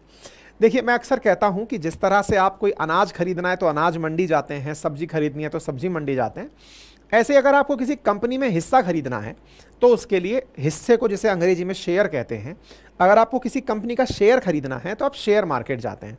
तो शेयर मार्केट क्या फिजिकली जाते हैं क्या? पहले जाया करते थे, लेकिन अब फिजिकली ना जाकर के हम ऑनलाइन ही शेयर खरीद लेते हैं। लेकिन मंडी आज भी वहीं खड़ी है, और उस मंडी का नाम नेशनल स्टॉक एक्सचेंज और बॉम्बे स्टॉक एक्सचेंज, दो मंडियां हैं। बॉम्बे में है तो कई मंडियां दुनिया में, लेकिन हम लोग जिससे सबसे ज्यादा प्रभावित होते हैं वो बॉम्बे की दो मंडियां हैं। एक का नाम है बॉम्बे स्टॉक एक्सचेंज और एक का नाम है नेशनल स्टॉक एक्सचेंज। ठीक है, अब सर हम कैसे खरीदें उस मंडी से सामान? तो अगर मैं उस मंडी से शेयर खरीदना चाहता हूं तो इसके लिए मैंने अपने और शेयर मार्केट के बीच में, मंडी के बीच में एक दलाल की मुझे जरूरत पड़ी, जिसको हमने ब्रोकर कहा। हमने, यानी कि सेबी ने प्रॉपर तरीके से एक तरह की व्यवस्था बनाई कि अगर आपको शेयर खरीदना है या बेचना है तो इसके लिए आपको डीमैट अकाउंट खोलना पड़ेगा।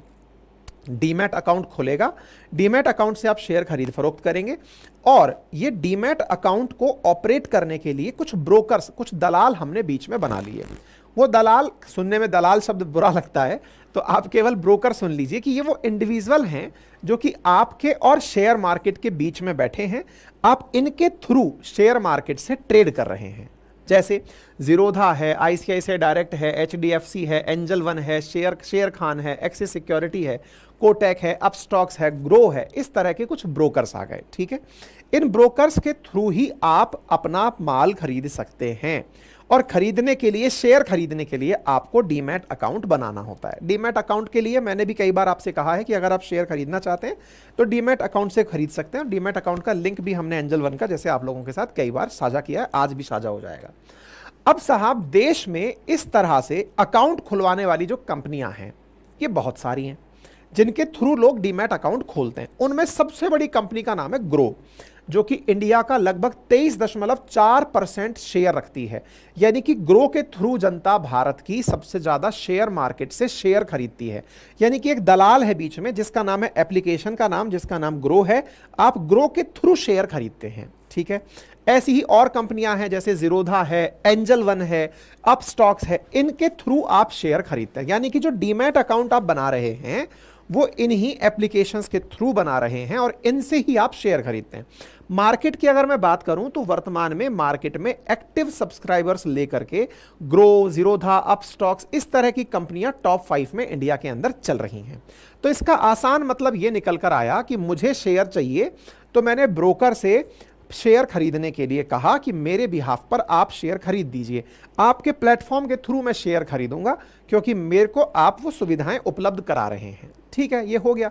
आज ऐसा बहुत बार होता है, जैसे मकान खरीदने जाते हैं, जब जमीन खरीदने जाते हैं तो हम दलाल ढूंढते हैं, कौन ब्रोकर है जो बीच में ढूंढवा देगा, खरीदवा देगा। इस प्रकार से यहां भी हुआ। ठीक है, लेकिन ये ब्रोकर मुफ्त में काम क्यों करेगा? ब्रोकर मुफ्त में काम नहीं करता, उसका वो खर्चा लेता है। उस खर्चे को ब्रोकरेज फीस कहते हैं। वो कहता है, सर अगर मैं आपको ये शेयर दिलाता हूं तो जितने का शेयर खरीदोगे उसमें इतना % मैं पैसा लूंगा, शेयर मत देना मुझे, आपने जो शेयर खरीदा उससे जो मनी आपने इन्वेस्ट की ना, उसका इतना पैसा मैं आपसे वसूल करूंगा। इसको लेकर सभी कंपनियां अपना अपना share brokerage, stock brokerage charge लेती हैं, दलाली लेती हैं। जैसे कुछ कंपनियां हैं जो कहती है कि हम जीरो ब्रोकरेज लेते हैं, कि हम तो सब दलाली लेते ही नहीं है। तो बोले भाई फिर काम कैसे करते हो पुण्यात्मा? आप किसी से दलाली नहीं लेते तो कुछ तो गड़बड़ है दया। आप मुझसे पैसा ले रहे हो, मेरा पैसा लगा रहे हो, इतना बढ़िया प्लेटफॉर्म चला रहे हो, इसमें न जाने कितने लोग पीछे बैठ करके काम कर रहे हैं, आप कहते हो कि मुझसे दलाली नहीं लेते। इसका मतलब कुछ तो गड़बड़ है कि इस पैसे से आप कुछ तो ऐसा करते हो जिस पैसे की वजह से आपके पास पैसा आ रहा है, अदरवाइज तो संभव ही नहीं है। तो कोई बात नहीं साहब, तो जीरो ब्रोकरेज भी कई बार ऑफर कर दी जाती है। मैं कुछ कंपनियों का आपको ब्रोकरेज दिखाता हूं। जैसे ग्रो कहता है कि वो अकाउंट फ्री में खोलता है, अकाउंट को मेंटेन फ्री में करता है, लेकिन इक्विटी डिलीवरी ब्रोकरेज के लिए वो 0.05% लेता है, यानी ब्रोकरेज के नाम पर 0.05% लेता है। जीरोधा कहता है कि मैं भले ही अकाउंट खोलने का चार्ज ले लूं, चाहे मैं अकाउंट मेंटेनेंस फीस ले लूं, लेकिन मैं ब्रोकरेज जीरो लेता हूं। जीरोधा ब्रोकरेज जीरो, यानी अपनी इसने इसी चीज को बहुत ज्यादा भुनाया कि मेरे द्वारा तो केवल और केवल ब्रोकरेज में 0 पैसा लिया जाता है। आप शेयर खरीदिए, कोई दिक्कत नहीं है, मुझे कुछ मत दीजिए। ऐसे ही एंजल वन की अगर हम बात करें तो ये अकाउंट मेंटेनेंस का चार्ज भले ही लेते हो, लेकिन ये भी इक्विटी डिलीवरी के ऊपर 0 ब्रोकरेज लेते हैं। अच्छा साहब, अब 0 ब्रोकरेज तो आ गई। अब साहब ये 0 आप ले रहे हो तो पैसा कमा कहां से रहे हो, बड़ा सवाल ये है। इस तरह से आप तमाम ब्रोकर्स को देखो, इन सबका अपना अपना फीस है। कोई 20 रुपए, कोई 10 रुपए ले रहा है। आप शेयर खरीदवा भी रहे हो, शेयर को बिकवा भी रहे हो, लेकिन आप पैसा नहीं ले रहे हो। तो भाई साहब, जनता आपसे जानना चाह रही है कि पैसा कहां से कमाते हो। तो आइए अब हम पैसा बताते हैं। देखो क्या होता है, जब आप शेयर खरीदते हो ना, तो जिस प्लेटफॉर्म से आपने शेयर परचेज किया, खरीदा तो शेयर मार्केट से है, लेकिन बीच में एक, जैसे अमेजन से, आसान भाषा में ऐसे समझो, जिन्होंने अभी तक इनको यूज नहीं किया है वो ऐसे समझे कि जैसे अमेजन से अगर आपको कोई सामान परचेज करना है या फ्लिपकार्ट से परचेज करना है, तो अमेजन और फ्लिपकार्ट तो इंटरमीडियरी हो गए। आप सामान तो चाहे सैमसंग का खरीद रहे हो, चाहे एप्पल का खरीद रहे हो, चाहे नाइकी का खरीद रहे हो, चाहे एडिडास का किसी का भी खरीद रहे हो, खरीदने का जो इंटरमीडियरी है वो तो आपने अमेजन देख लिया। मतलब अमेजन को अपनी सर्विस चार्ज लेना है, वो लेगा, माल सामने वाले का बिकवा देगा। आप सवाल कर रहे हो कि आप असल में अमेजन वालों पैसा कैसे कमाते हो। खैर, अभी बताते हैं पैसा कैसे कमाते हैं। फिलहाल के लिए आप ये समझिए कि जब हम शेयर खरीदते हैं तो हमें कई प्रकार के चार्जेस पे करने होते हैं। जैसे दलाल अपनी दलाली लेता है, ऐसे ही स्टॉक एक्सचेंज, जहां से Bombay stock exchange, national stock exchange, जहां से आप शेयर खरीद रहे हो, वहां का एक फीस होता है जिसे एक्सचेंज ट्रांजैक्शन चार्ज कहा जाता है। ऐसे ही एक क्लियरिंग कंपनी है, उसका क्लियरिंग चार्ज होता है। ऐसे ही सरकार का सेबी टर्नओवर फीस होता है, जीएसटी होता है, एसएसटी होता है, स्टैंप ड्यूटी होता है। इतने प्रकार के चार्जेस होते हैं जब आप कोई शेयर खरीदते हो। आप जब कोई पैसा लगाते हो तो उसमें इतना पैसा टैक्स के रूप में जाता है। ध्यान से सुनना, ये सारा काम शुरू स्टॉक ब्रोकर से होता है। मतलब सबसे पहले जैसे सामान खरीदने आप अमेजन पर गए, आपने पेमेंट किया, पेमेंट आपने अमेजन को किया। अब अमेजन इस पेमेंट को नाइकी को कर रहा है, एडिडास को कर रहा है, या फिर एप्पल को कर रहा है, कि सैमसंग को कर रहा है, क्योंकि माल आपने वहां से खरीदा है। तो ये जो यहां से अमेजन से आगे जो पेमेंट होते हैं, इसी तरह से समझिए कि आपने शेयर खरीदा एंजल वन से, जीरोधा से, ग्रो से, कहीं से भी खरीदा, तो एंजल वन अब पेमेंट कर रहा है नेशनल स्टॉक एक्सचेंज को, सेबी को, इन सबको पेमेंट कर रहा है। तो पैसा इकट्ठा किसके पास हुआ? जीरोधा के पास, एंजल वन के पास। ये आगे पेमेंट कर रहे हैं और उन पेमेंट्स में ये टैक्सेस चुकाते रहते हैं, और टैक्सेस के साथ साथ जो खरीद फरोख्त की वैल्यू है वो भी देते रहते हैं। ठीक है, अब तक तो समझ में आ गया होगा यहां तक की कहानी। अब यहां से आगे का बवाल सुनते हैं कि ब्रोकर कह रहा है कि मैं ब्रोकेज नहीं लूंगा। तो भाई एक बात बताओ, तुम ब्रोकेज नहीं लोगे और तुम इन सबको पैसा चुकवाओगे, इसका मतलब जनता से तुमने इसका पैसा तो लिया होगा। खुद की ब्रोकेज कैसे निकालते हो? तो असल में करते क्या है ना, ये जो दलाल लोग हैं, ये क्या करते हैं कि अपना जनता से, जैसे आज आपने शेयर खरीदा, चाहे जीरोधा से, एंजल वन से, कहीं से भी खरीदा, आपने शेयर परचेज किया, आपका तो आज ही ब्रोकरेज कट गया। मतलब ये लोग तो 0 ब्रोकरेज ले रहे हैं, जैसे ग्रो मान लीजिए ब्रोकरेज ले रहा है, तो वो आज की आज आपसे ब्रोकरेज ले लिया 0.05%, यानी कि 1000 रुपया में से 5 रुपया आपके ले लिए कि भाई साहब ये 5 रुपए मेरे हुए। अब आपका शेयर की वैल्यू वहां गई 995 रुपए। ठीक है, बोले सर मैं तो 5 रुपए लेके साइड में हट गया। लेकिन इन लोगों को जो पेमेंट है ना, सरकार को, एक्सचेंज को, इनको पेमेंट ये कंपनियां महीने भर में करती हैं। खेल समझना, आपने तो आज ही पेमेंट किया, आपका तो आज ही ट्रांजैक्शन फीस कट गया, ब्रोकरेज कट गई, अभी की अभी कट गई। आपने 10 बार किया, 10 बार कट गई, इन्होंने दलाली काट ली। मतलब ऐसे समझो कि आपने ऑनलाइन टिकट बुक किए, कन्वीनियंस फीस तो तुरंत लग गई। लेकिन जो प्लेटफॉर्म है ना, वो 1 महीने में जाकर के आगे पेमेंट कर रहा है। मान लीजिए कि आईआरसीटीसी से टिकट बुक किया, आईआरसीटीसी ने महीने भर तक पैसा रोका और फिर आगे पे किया। बात समझ में आ गई? ऐसा करते हैं ये लोग, इनको इस चीज की परमिशन सेबी ने दी हुई है कि ठीक है, क्योंकि हो सकता है आज आ रहा है, जा रहा है, तो काफी सारे ट्रांजैक्शंस ना हो, महीने भर में एक बार में चुकता कर दिया करो। यही बड़ा खेला होता है। क्या होता है, आप जितने बड़े प्लेटफॉर्म हैं, आपके पास देश की मान लीजिए 5 करोड़ आबादी है जो आपके थ्रू ही ट्रेड कर रही है। 5 करोड़ आबादी अगर 10 रुपए भी ट्रेड करती है प्रति व्यक्ति तो 50 करोड़ बनता है, 100 करती है तो 500 करोड़ बनता है। आप सोच कर देखिए कि हमारे देश में अगर 1000 रुपए कर दिए तो 5000 करोड़ बन गया। 5000 करोड़ का पेमेंट होना है सामने, उसकी फीस का पेमेंट होना है, उसकी टैक्सेशन का पेमेंट होना है। तो जब ये आगे पेमेंट होते हैं ना, तो वो पेमेंट जिनको दिया जाता है वो एजेंसी आपकी प्रोफाइल देखकर आपको कमीशन दे देती है। बल्क पेमेंट पर छूट है। जैसे आप जब मंडी जाते हैं, आप कहते हैं भाई साहब 1 किलो आलू कितने के हैं? बोले 20 रुपए किलो हैं। बोले अच्छा, 10 किलो लेने हैं। बोले भाई साहब 200 के हुए। अरे यार जब 10 किलो ले रहे हैं तो कुछ तो घटाओ। बोले भाई साहब 10 किलो ले रहे हो तो फिर मैं आपको 175 में दे दूंगा। आपने बल्क में 25 का फायदा ले लिया और इधर जनता को आप क्या कह रहे हो कि साहब मार्केट में 20 रुपए किलो आलू मिल रहा है। आपके 20 रुपए किलो की खरीद तो आम जनता की है, आपको वो माल 175 में मिल गया, अब 25 रुपए का सामने वाले से पेमेंट पर कमीशन खा गए। खेला कमीशन का ही है, दलाली का ही है। अब यहां पर सेबी का नजर गया कि बोले ठीक है, अगर आपको एक बार में पेमेंट करने पर पैसा मिल रहा है, लेकिन ये पैसा आपको जो मिल रहा है ये सबके बराबर है कि कम ज्यादा है? मतलब आपके पास 5 करोड़ क्लाइंट है, हो सकता है एक नई कंपनी आई हो, उसके पास 2 ही क्लाइंट हो, 10 क्लाइंट हो, 100 क्लाइंट हो। तो पता चलता है कि ये जो मार्केट इंस्टीट्यूशंस हैं, जैसे एनएसई है, CDSL है, NSDL है, इनके जितने बड़े क्लाइंट हैं उनको उतना बड़ा डिस्काउंट दिया जाता है। मतलब आपने कहा भाई साहब 10 किलो खरीदूंगा, उसने आपको 175 में दे दिया। आपने कहा 100 किलो खरीदूंगा, हो सकता है वो 150 में आपको 100 किलो का भाव से देने लगे। आपने कहा कि मैं पूरी की पूरी मंडी खरीद दूंगा, बोले भाई साहब 100 रुपए किलो, 100 रुपए में 10 किलो ले जाओ आप, तो हटाओ। ऐसी स्थिति में जिसका जितना बड़ा मार्केट है उसको आगे वाली कंपनी उतना ज्यादा डिस्काउंट दे रही थी। सेबी की नजर इस पर पड़ गई। सेबी ने कहा कि सुनो दलालों, सबकी दलाली सेम रहेगी। मतलब ऐसा नहीं होगा कि तुम जिरोधा हो, तुम्हारे पास जनता ज्यादा है, इस चक्कर में तुम ज्यादा पैसे ले रहे हो कमीशन में ऊपर वाली MII से, और दूसरे से कहा कि तुम कुछ और हो इसलिए तुम कम वो पा रहे हो। नहीं, सबको MIIs जो हैं वो एक जैसा ही पेमेंट करेंगी। अब आते हैं, फिर से न्यूज को पढ़िएगा, अब समझ में आ जाएगी न्यूज क्या है। न्यूज कुछ इस प्रकार से थी, कहां गई? Blow to discount brokers, SEBI से charges levied by market institutions should be uniform. मतलब जो सेबी ने किनसे कहा है? जो मार्केट इंस्टीट्यूशंस हैं, जो ब्रोकर्स से पैसा ले रहे हैं, वो चार्जेस एक समान होने चाहिए। अब इसका नुकसान क्या होगा? इसका नुकसान यह होगा कि भाई साहब जो बड़ा बड़ा पोर्टफोलियो लेकर बैठी हुई कंपनियां हैं, इन्हें बड़ा होने का फायदा क्या मिला?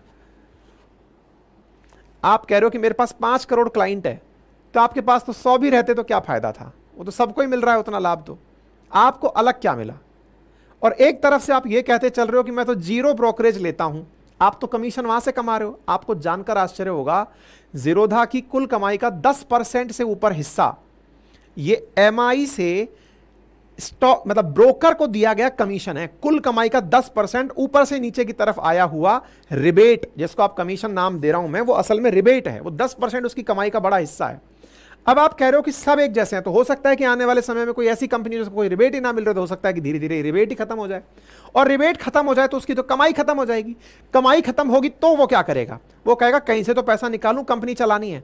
तो कंपनी चलानी है, कहीं से पैसा निकालूं, तो वो किससे निकालेगा? वो जनता से निकालेगा। और जनता से जो पैसा निकालेगा वो ब्रोकरेज के रूप में निकालेगा कि भाई मुझे इतना कट चाहिए। मतलब आपका 0.05% है, हो सकता है मैं ज्यादा लूं, और हुआ भी यही। इस न्यूज के आते ही बड़ी बड़ी जो कंपनीज हैं, जीरोधा, ग्रो, एंजल वन, ये तमाम कंपनीज, इनमें से कुछ कंपनी ऐसी हैं जो खुद स्टॉक मार्केट में एज ए कंपनी रजिस्टर्ड हैं, इनके भी शेयर्स की वैल्यू होती है। भाई साहब इसके आते ही इन कंपनीज की वैल्यू गिर जाएगी, यानी कि शेयर मार्केट में इनके स्टॉक्स नीचे आ गए। ये एज ए कंपनी खुद रजिस्टर्ड थी, इनकी वैल्यू नीचे आ गई। बोले तुम्हारी तो कमाई घट गई, कमाई घट गई तो शेयर वैल्यू नीचे आ गई। जीरोधा ने तो तत्काल प्रभाव से कहा कि अब हमें ब्रोकरेज चार्जेस लेने पड़ेंगे साहब। तो सेबी की एक गाइडलाइन, ब्रोकरेज चार्ज के लिए जीरोधा तैयार। ये तो केवल एक उदाहरण है, उम्मीद है कि अब आपको ये पूरी कहानी डिटेल में और अच्छे से समझ में आ गई होगी। ठीक है, तो ये मैंने सारी बातें समझा दी, ब्रोकर समझा दिया, इसका जीरो चार्ज समझा दिया, क्या क्या होता है ये समझा दिया, ब्रोकर चार्ज कैसे लेते हैं वो समझा दिया, स्टॉक ट्रेडिंग पे करते हैं, इस पर हमने ऑलरेडी बातें बाजार की पे सेशन किए हुए हैं, स्टॉक ट्रेडिंग कैसे कैसे होती है ये बता दिया, जीरोधा मैंने ये सब समझा दिया। अच्छा, एक इंटरेस्टिंग बात और है इस पे, मतलब ये जो कामत साहब हैं, नितिन कामत साहब, इनका कहना है कि भाई कंपनीज के द्वारा जो ये वाले पेमेंट्स हो रहे हैं, इन पेमेंट्स में एक बड़ी बात ये भी है, और वो ये है कि दुनिया भर की जो एजेंसीज हैं, मतलब स्टॉक मार्केट के अंदर बहुत सारे देशों में भी तो ऐसी ट्रेडिंग चलती है ना, बोले उन देशों के अंदर ऐसा नहीं होता है जो सेबी हमारे देश में करा रही है। वहां तो ये होता है जिसका जितना बड़ा पाई है उसको उतना बड़ा कमीशन मिलता है। लेकिन अब क्या करें, कमीशन कह लीजिए, रिबेट कह लीजिए, लेकिन हमारे देश में ऐसा नहीं हो रहा है। सेबी ने ऐसा कर दिया है, सेबी की ये प्रॉपर गाइडलाइन आ गई है, फेयर मार्केट प्रैक्टिसेस के अंदर सेबी के द्वारा ट्रांसपेरेंसी लाने के लिए ये कहा गया है। अब ये MIIs जो है, मार्केट इंटरमीडियरीज, कौन कौन सी चीजें हो सकती हैं, तो स्टॉक एक्सचेंज हो सकता है, डिपॉजिटरीज जैसे NSDL CSDL ये हो सकती हैं, क्लियरिंग हाउसेस हो सकते हैं। इन सब से कहा गया है कि आप किसी भी प्रकार का इम्पार्शियलिटी नहीं करेंगे और आपको प्रॉपर तरीके से चलते हुए इनको सब चीजें देनी है। यूनिफॉर्मली आप बिहेव करिए और सबको डिस्काउंट देने के लिए, ये नहीं कि तुम्हारा टर्नओवर ज्यादा है तो आपको डिस्काउंट ज्यादा दिया जाएगा, नहीं। ऐसी स्थिति में ये वाली चीज निकल कर आई है साथियों। कब से लागू हो जाएगा? 1 अक्टूबर 2024 से इसको लागू करने का कहा गया है। दैट मीन्स 1 अक्टूबर 2024 से जो स्टॉक्स हैं उन पर ब्रोकरेज बढ़ जाएगा, ऐसा मुझे लगता है। यानी कि अब जब सबको सेम डिस्काउंट मिलने लगेगा, तो सबका सेम डिस्काउंट है, तो कुल मिलाकर के सभी अब एक जैसी तरीके से आगे बढ़ेंगे, क्योंकि कमाई के रास्ते काट दिए जा रहे हैं। ठीक है साहब, इस पर फिर सबकी अपनी अपनी प्रतिक्रियाएं आने लग गई। इसके अंदर बुकिंग स्टॉक्स, जो ब्रोकिंग के स्टॉक्स हैं, वो 10% के साथ गिर गए। एंजल वन का शेयर नीचे गिर गया। इधर की तरफ देखिए 5 पैसा कैपिटल का गिर गया, मोतीलाल ओसवाल का शेयर गिर गया। जीरोधा फाउंडर तुरंत आकर के बोल गए कि भाई इसके तरीके से तो कमाई नहीं होगी, मुझे ब्रोकरेज फीस लेनी पड़ेगी। इन्होंने बाकायदा ट्वीट डाला और भाई साहब ये कह रहे हैं कि अगर 1 अक्टूबर से ऐसा होता है तो 2 अक्टूबर से ही मैं भी अब अपना ब्रोकरेज लेने लग जाऊंगा। ऐसा इन्होंने अपनी तरफ से सारी बातें कहते हुए समझा दिया है। तो उम्मीद है कि अब आपको ये सारी बातें मैंने समझा दी है। कोई भी दिक्कत, कोई भी क्वेरी, शेयर मार्केट कैसे चलता है, क्या चलता है, ये सारी जानकारी हमने अपने GS फाउंडेशन बैच में भी समझाई हुई है इकोनॉमी के अंदर। अगर किसी को चाहिए तो वहां से जाकर देख सकता है ना, उसका लिंक कमेंट बॉक्स में पिन किया हुआ है। इकोनॉमिक्स के अंदर डिटेल में जाकर समझ सकते हैं। इसकी पूरी कंटेंट भी आता है हमारा हैंड रिटन, तो आप उसको भी देख सकते हैं। ठीक है, चलिए, कोई क्वेरी कमेंट तो हो तो बताइए। विष्णु स्वामी, ओनली हिस्ट्री का कोर्स लेना ऐसा हो सकता है कि नहीं भाई, ऑलरेडी इतना नॉमिनल फीस है ना कि उसमें हम लोग, हाँ, बराबर की दलाली कर दी सौरभ पांडे, बिल्कुल ठीक है।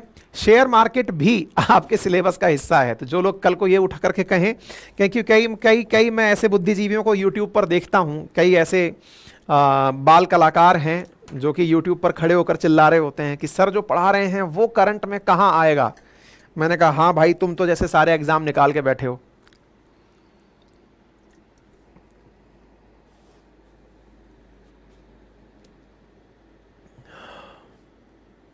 समटाइम्स क्या होता है ना, हम लोग जो थंबनेल डालते हैं वो इस तरह से होता है क्योंकि वो उसका सार होता है।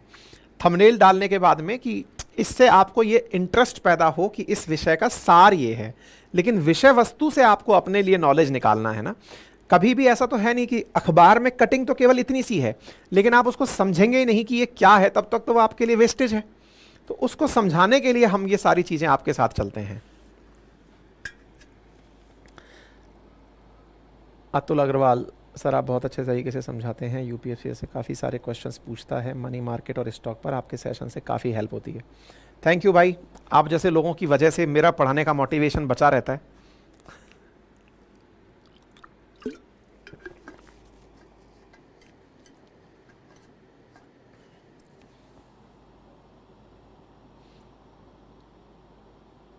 किशोर चंद्र केसी, मैं आपका आज पॉडकास्ट देखा, मैंने देखा कि आप में वह एक टीचर है जो 5 स्टूडेंट का फीस देकर जो पढ़ाई किया, आपने कंप्लीट किया 2.5 महीने 3 महीने में कोर्स कंप्लीट किया, वह अभी संभव है। बेटा हुआ है ना, अपने केस में तो अपन ने किया ही है। अपने एप्लीकेशन पर RAS का हो या EORO का हो, बहुत ही नॉमिनल फीसेज में, जहाँ एक बार लोग कोर्स नहीं करा रहे, हमने 2 बार ख़त्म करवा दिए। विनोद महाली, सर आप ग्रेट नहीं है भैया, बस पढ़ाना हमें पसंद है, आपको हमारा पढ़ाना पसंद है, दोनों की सेटिंग बैठ गई। ठीक है, चलिए आगे बढ़ते हैं साथियों। आपको ये तो पता होगा कि भारत वर्ल्ड कप जीत गया T20 का, लेकिन हमारी टीम इंडिया पहुंची कि नहीं पहुंची? आज का अपडेट है कि टीम इंडिया पहुंच चुकी है वर्ल्ड कप लेकर के। लेकिन वर्ल्ड कप तब का जीता हुआ है, आज क्यों पहुंची है? उसकी कहानी आज के सेशन में छिपी है। हमारे यहाँ मतलब जो T20 वर्ल्ड कप हुआ, ये अमेरिका और वेस्ट इंडीज कंट्रीज में हुआ। वर्ल्ड कप का फाइनल जहां हुआ वहां पर तूफान आ रहा था बारबाडोस में, और वो जो तूफान आ रहा था उसका नाम बेरिल तूफान है। आज के सेशन में उसी बेरिल का जिक्र है। तूफान क्यों आते हैं, कैसे आते हैं, यही सेशन है। और हमारी टीम फाइनली कल विशेष चार्टर विमान से लाई जा चुकी है, इंडिया पहुंच चुकी है, 11 बजे प्रधानमंत्री जी के पास मिलने भी पहुंच गई है। ठीक है, तो उम्मीद है कि आप लोगों के सामने अब ये स्थिति क्लियर हो जाएगी। तो आइए आज के सेशन में चर्चा कर रहे हैं बेरिल तूफान की, जिसके चलते जो आप दृश्य देख रहे हैं वो जबरदस्त हैं। आपके सामने दिखाई दे रहा है कि तूफान ने किस प्रकार से समुद्री तटों पर नुकसान पहुंचाया है। यही कारण है कि बेरिल इस समय हेडलाइन बन चुका है कि Beryl head towards Jamaica as a major hurricane after ripping through south east Caribbean. तो साथियों, कुछ इस प्रकार से एक तूफान आता हुआ जो कि आपके सामने एंटी क्लॉकवाइज घूमता हुआ दिख रहा है, ये कैरेबियन कंट्रीज से होते हुए आगे बढ़ रहा है। तो मेरे प्यारे साथियों, यहां पर एक बार के लिए आपको स्थितियां समझनी होंगी, कैरेबियन कंट्रीज कहां हैं। तो देखो, अगर आप मैप को ध्यान से देखें, वर्ल्ड मैप को, तो वर्ल्ड मैप में जो मध्य का स्थान है, ये अभी जो एनसीईआरटी का बैच चल रहा है उस वाले विद्यार्थी भी आज ध्यान से यहां पर देख लें, क्योंकि कल मैं आपको यहीं से कुछ चीजें और सिखा रहा था और आज फिर से सिखाऊंगा। तो ये जो 0 डिग्री है ना, ये वाला, ये इक्वेटर है। तो 0 डिग्री वाली जो इक्वेटर है, इसके उत्तर में, यानी कि ऊपर वाली साइड जिसको आप नॉर्थ कहते हैं, नीचे वाली साइड को साउथ कहते हैं, उत्तर वाली साइड में अगर चलते हैं तो ट्रॉपिक ऑफ कैंसर, ये रही ट्रॉपिक ऑफ कैंसर, जिसे कर्क रेखा कहते हैं। इन दोनों के बीच का जो स्थान है, यहां पर तूफान बहुत आते हैं। इस पूरे स्थान पर तूफान क्यों आते हैं, इसकी अपनी आप में एक ज्योग्राफी है, और वो इतनी सी है कि जब भी यहां टेम्परेचर हाई होता है, क्योंकि अभी वर्तमान में उत्तरी दिशा में ही सूरज है, 21 जून के दिन ही यहां से सूरज नीचे की तरफ, यानी कि समर सोलिसिटाइज के बाद में नीचे की तरफ चलने लगा है, इक्विनॉक्स की तरफ चलने लगा है। तो जैसे ही सूरज अभी नीचे की तरफ चलने लगा है, तो ऐसी स्थिति में, असल में घूमती तो अर्थ है, लेकिन हम पढ़ते ऐसे कि सूरज अभी 21 जून को ट्रॉपिक ऑफ कैंसर पर डायरेक्ट हिट कर रहा था, अब वो डाउन स्ट्रीम ट्रेवल कर रहा है। तो इस स्थान पर, यानी कि ये वाला जो ओशन, अटलांटिक ओशन है, चाहे फिर यहाँ पर अरब सागर है, चाहे इंडियन ओशन है, चाहे यहाँ पर साउथ चाइना सी है, यहाँ पर पैसिफिक ओशन है, इन क्षेत्रों में बहुत तूफान आते हैं। इसका बड़ा कारण क्या होता है उसको समझिए। देखिए, जब सूरज का तापमान ज़्यादा पड़ता है ना, तो सूरज के तापमान से जो धरती है वो बहुत जल्दी गर्म हो जाती है। इसके पीछे बेसिक साइंस इतनी सी है कि जो स्पेसिफिक हीट है, विशिष्ट ऊष्मा है, वो जल की और धरती की ये अलग अलग होती है। जल की अगर विशिष्ट ऊष्मा ज़्यादा है तो वो बहुत देर में गर्म होती है। तो जो लैंड है यहाँ पर वो जल्दी गर्म हो गई, लैंड जल्दी गर्म हो गई। तो आप यहाँ पर लैंड देखो, ये वाली बहुत सारी लैंड आपको दिखाई दे रही है। मैं एक दूसरे चित्र में दिखा देता हूं ताकि आप इसको अच्छे से समझ जाएं। देखो, इसको मैक्सिको के मध्य से होकर ट्रॉपिक ऑफ कैंसर जा रही है, तो ये मैक्सिको पकड़ लो, ये जा रही ट्रॉपिक ऑफ कैंसर। ठीक है, ट्रॉपिक ऑफ कैंसर और इक्वेटर के बीच में ये वाला जो क्षेत्र है ना, ये वाला, इसको ध्यान से देखो। यहां पर बहुत सारे आइलैंड्स हैं, और उन आइलैंड्स पर सूरज की रोशनी से बहुत ज्यादा लो प्रेशर क्रिएट हो जाता है।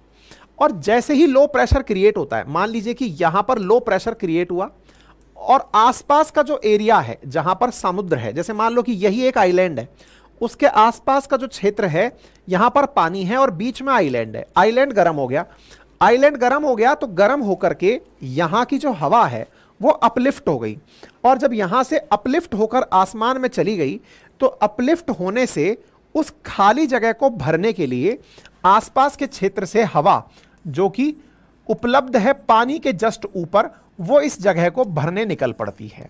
यही सिंपल सा कंसेप्ट है भाई। अगर मैं ये कहूं कि जमीन से गर्म होने पर यहां की हवा तो उठकर ऊपर चली गई, क्योंकि जब भी हवा गर्म होती है तो वो हल्की हो जाती है और वो आसमान में उठने लगती है, तो वो उठकर ऊपर चली गई।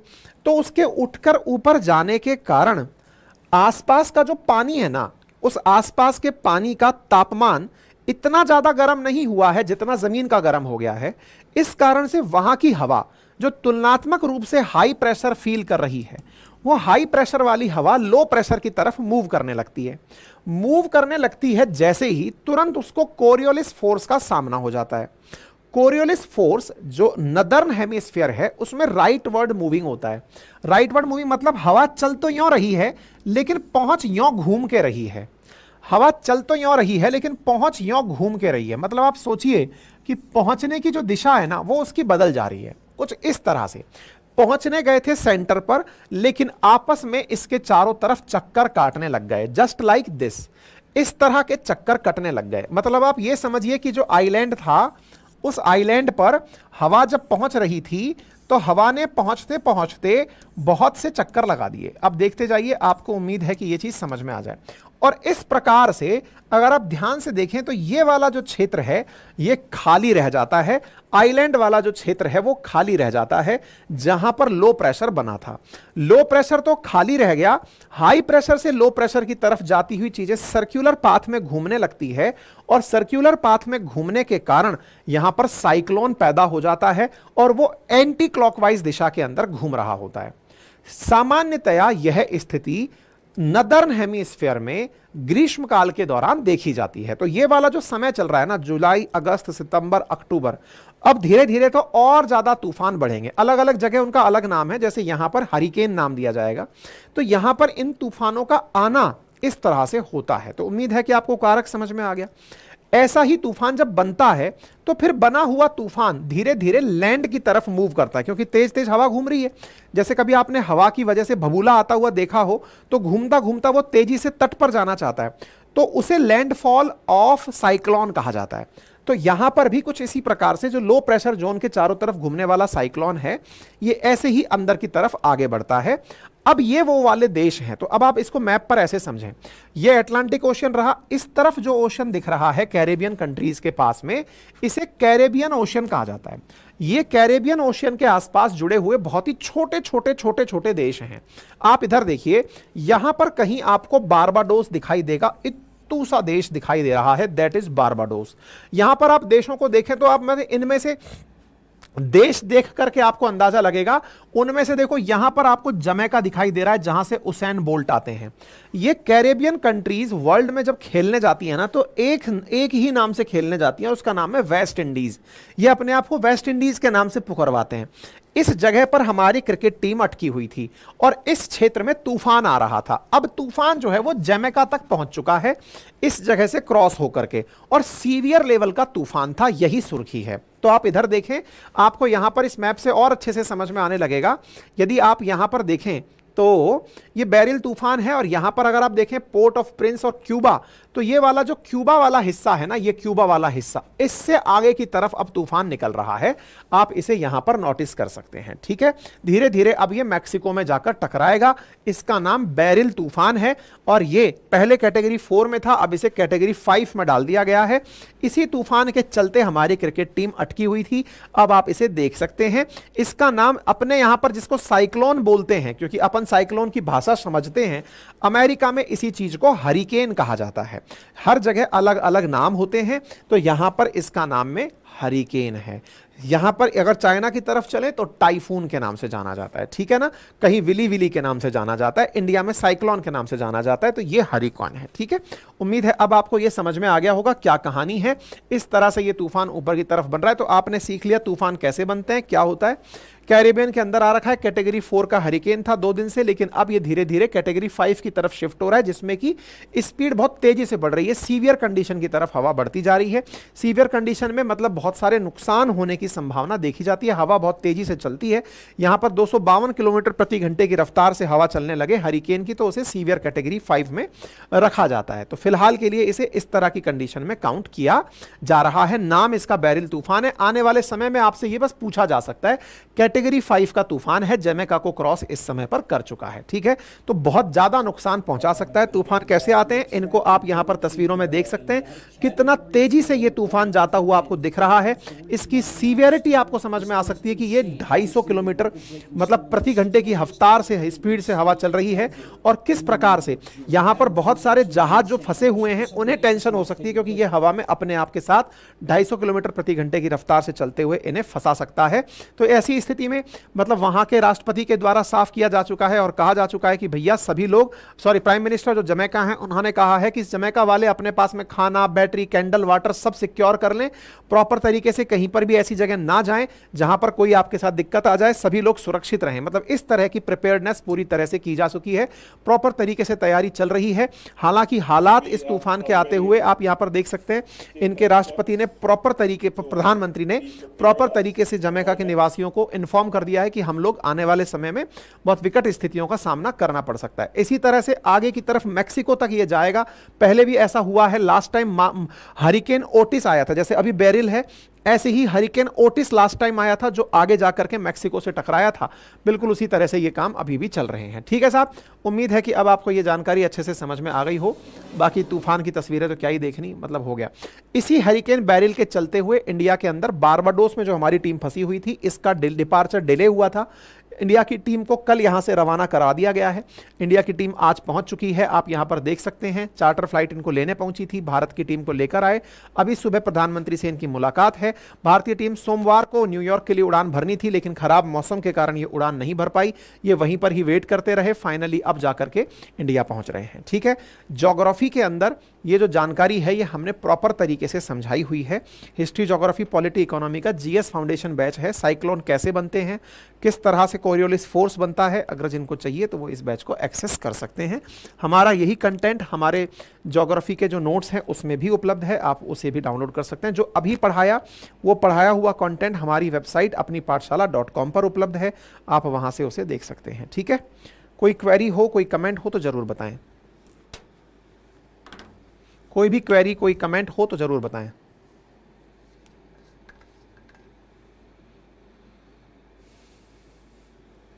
Monika Thakur, sir thank you, आपने पूरा टॉपिक कवर करवा दिया साइक्लोन का। मोनिका कल क्लास में करवाया था ना बेटा ये वाला सेम टाइटल, एनसीईआरटी वाले बैच में।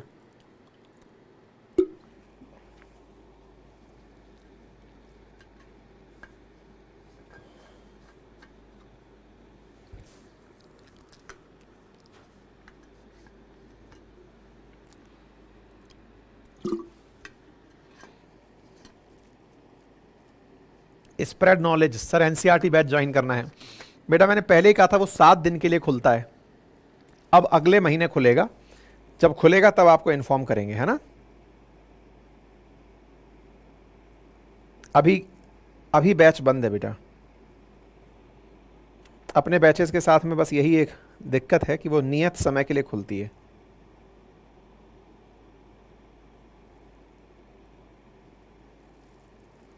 ठीक है, चलें आगे बढ़ते हैं। आइए साथियों, हाल ही में अभय मुद्रा सुर्खियों में है। क्यों सुर्खियों में है? क्योंकि भगवान शिव का जो आशीर्वाद देता हुआ हाथ आपको दिखाई देता है, इस अभय मुद्रा को हाल ही में राहुल गांधी जी ने संसद में as a leader of opposition जब अपना भाषण दे रहे थे उस समय इस मुद्रा का जिक्र किया था। मुद्रा के जिक्र में उन्होंने ये कहा था कि हमारे बहुत सारे रिलीजियस टेक्स्ट्स में, प्रैक्टिसेस में, तस्वीरों में इस अभय मुद्रा का जिक्र है। तो आज के सेशन में इस अभय मुद्रा का कहाँ जिक्र है, क्या है, इसे आप कंसेप्चुअली एक बार पढ़ लीजिए। क्या कहती है ये अभय मुद्रा, क्योंकि आ सकता है आपके दिमाग में कि ये अभय मुद्रा का कंसेप्ट कैसे है। ठीक है, तो कहाँ से आया ये मैंने आपको बता दिया। और राहुल गांधी जी ने लोकसभा में हाल ही के अंदर जब रिलीजियस पोस्टर को दिखा करके कहा कि अभय मुद्रा भगवान शिव के हाथ में भी है, कांग्रेस पार्टी का जो सिंबल है, इसका मतलब है कि डरो मत। ये डरो मत वाली जो बात है अभय मुद्रा के अंदर, इस बारे में जिक्र आज के सेशन में। तो भगवान शिव को आप आशीर्वाद देते हुए देख रहे हैं, जिसको अभय मुद्रा कहा जाता है। इस अभय मुद्रा को, इसका अर्थ है कि डरो मत। ये निडरता का प्रतीक होने का बात राहुल गांधी जी ने हाल ही में लीडर ऑफ अपोजिशन के रूप में जब संसद में बोल रहे थे, लोकसभा में बोल रहे थे, तब कहा था। ठीक है, तो अब मुद्राएं क्या होती हैं? वैसे तो मुद्रा का अर्थ इकोनॉमी में तो करेंसी से है, वैल्यू से है, धन से है, लेकिन बुद्धिज्म के अंदर मुद्रा रूप के रूप में व्यक्त की जाती है। साथ ही साथ हिंदू देवताओं में भी मुद्रा का अर्थ पद्म मुद्रा, गदा मुद्रा, अभय मुद्रा से लिया जाता है। भगवान नटराज समेत भी बहुत सारे हिंदू डेइटी ऐसे हैं जिनमें अभय मुद्रा नजर आती है, जिसका अर्थ है कि डरो मत, मैं आपकी रक्षा करूंगा। संस्कृत में भी अभय का अर्थ होता है निर्भयता, और इसी प्रकार से जब दाहिने हाथ को कंधे की ऊंचाई तक उठाकर हाथ को टेढ़ा करके हाथ की हथेली को बाहर की ओर उंगलियों के साथ जोड़कर जब बनाया जाता है तो उसे अभय मुद्रा नाम दिया जाता है। योग में भी यह मुद्रा अभय मुद्रा के रूप में रिकॉग्नाइज होती है, जैसे अंजलि मुद्रा, चिन्ह मुद्रा, पद्म मुद्रा, गणेश मुद्रा, प्राण मुद्रा, अभय मुद्रा। तो ऐसे ही योग में भी इस मुद्रा को अभय मुद्रा नाम दिया जाता है, डरो मत वाली। राहुल गांधी जी ने इसी का जिक्र किया कि हम अभय मुद्रा का समर्थन करते हैं, और एक प्रकार से उन्होंने कहा कि हम नहीं डरने के पीछे लोगों को मोटिवेट करते हैं। अब बात करें बौद्धिज्म के अंदर अभय मुद्रा को लेकर क्या है, तो गुप्त काल के अंदर भगवान बुद्ध की कई ऐसी मूर्तियां और चित्र देखने को मिले जिसमें वो अपना एक हाथ ऊपर उठाए हुए अभय मुद्रा में बैठे हैं। इनमें से दो अवस्थाएं, जिनमें एक वो जहां बुद्ध खड़े हुए हैं और वॉकिंग बुद्धा की अवस्था में है, वहीं दूसरी ओर बुद्ध शाक्य मुनि के रूप में है। ऐसी स्थिति में अभय मुद्रा गौतम बुद्ध के हाथ में आप देख सकते हैं। तो खड़े हुए स्थिति में और इस तरह बैठी हुई स्थिति के अंदर आप देख सकते हैं। इतना ही नहीं, बुद्ध शाक्य मुनि के रूप में भी आप देख सकते हैं। जो भगवान शिव हैं, जिनका नटराज रूप है, उसमें भी अभय मुद्रा का हाथ रूप देखने को मिलता है। तमिलनाडु के अंदर जो 11वीं सदी के अंदर चोल काल की नटराज की मूर्ति देखने को मिलती है, उसमें भी इसी प्रकार से नटराज के दाहिने हाथ में डमरू, जो कि सृष्टि की पहली आवाज बनती है, ऊपरी बाएं हाथ में अग्नि, जो कि ब्रह्मांड को नष्ट कर देगी, और निचले दाहिने हाथ में अभय मुद्रा, यानी भय को दूर करने वाला इशारा। इस प्रकार से यहां पर मुद्राओं का विमोचन होता है। तो अभय मुद्रा को आप यहां पर भी नोटिस कर सकते हैं। ईसाइयों में भी अभय मुद्रा को लेकर बात की गई है, और वो ये है कि ईसाई धर्म के अंदर ईसाई संत हुए सेंट फ्रांसिस ऑफ असीसी, जिनका जन्म 1118 के अंदर इटली में हुआ, उनकी भी एक तस्वीर इस समय उपलब्ध है पैसिया के मौजूद चर्च सैन फ्रांसिस्को में, जहां पर यह तस्वीर उकेरी गई है। उसमें भी इस तरह की मुद्रा बनाई हुई है। ठीक है, तो आप इस मुद्रा को देख सकते हैं। ईसाई संत सेंट फ्रांसिस ऑफ असीसी की मुद्रा है, जिसे आप यहां देख रहे हैं।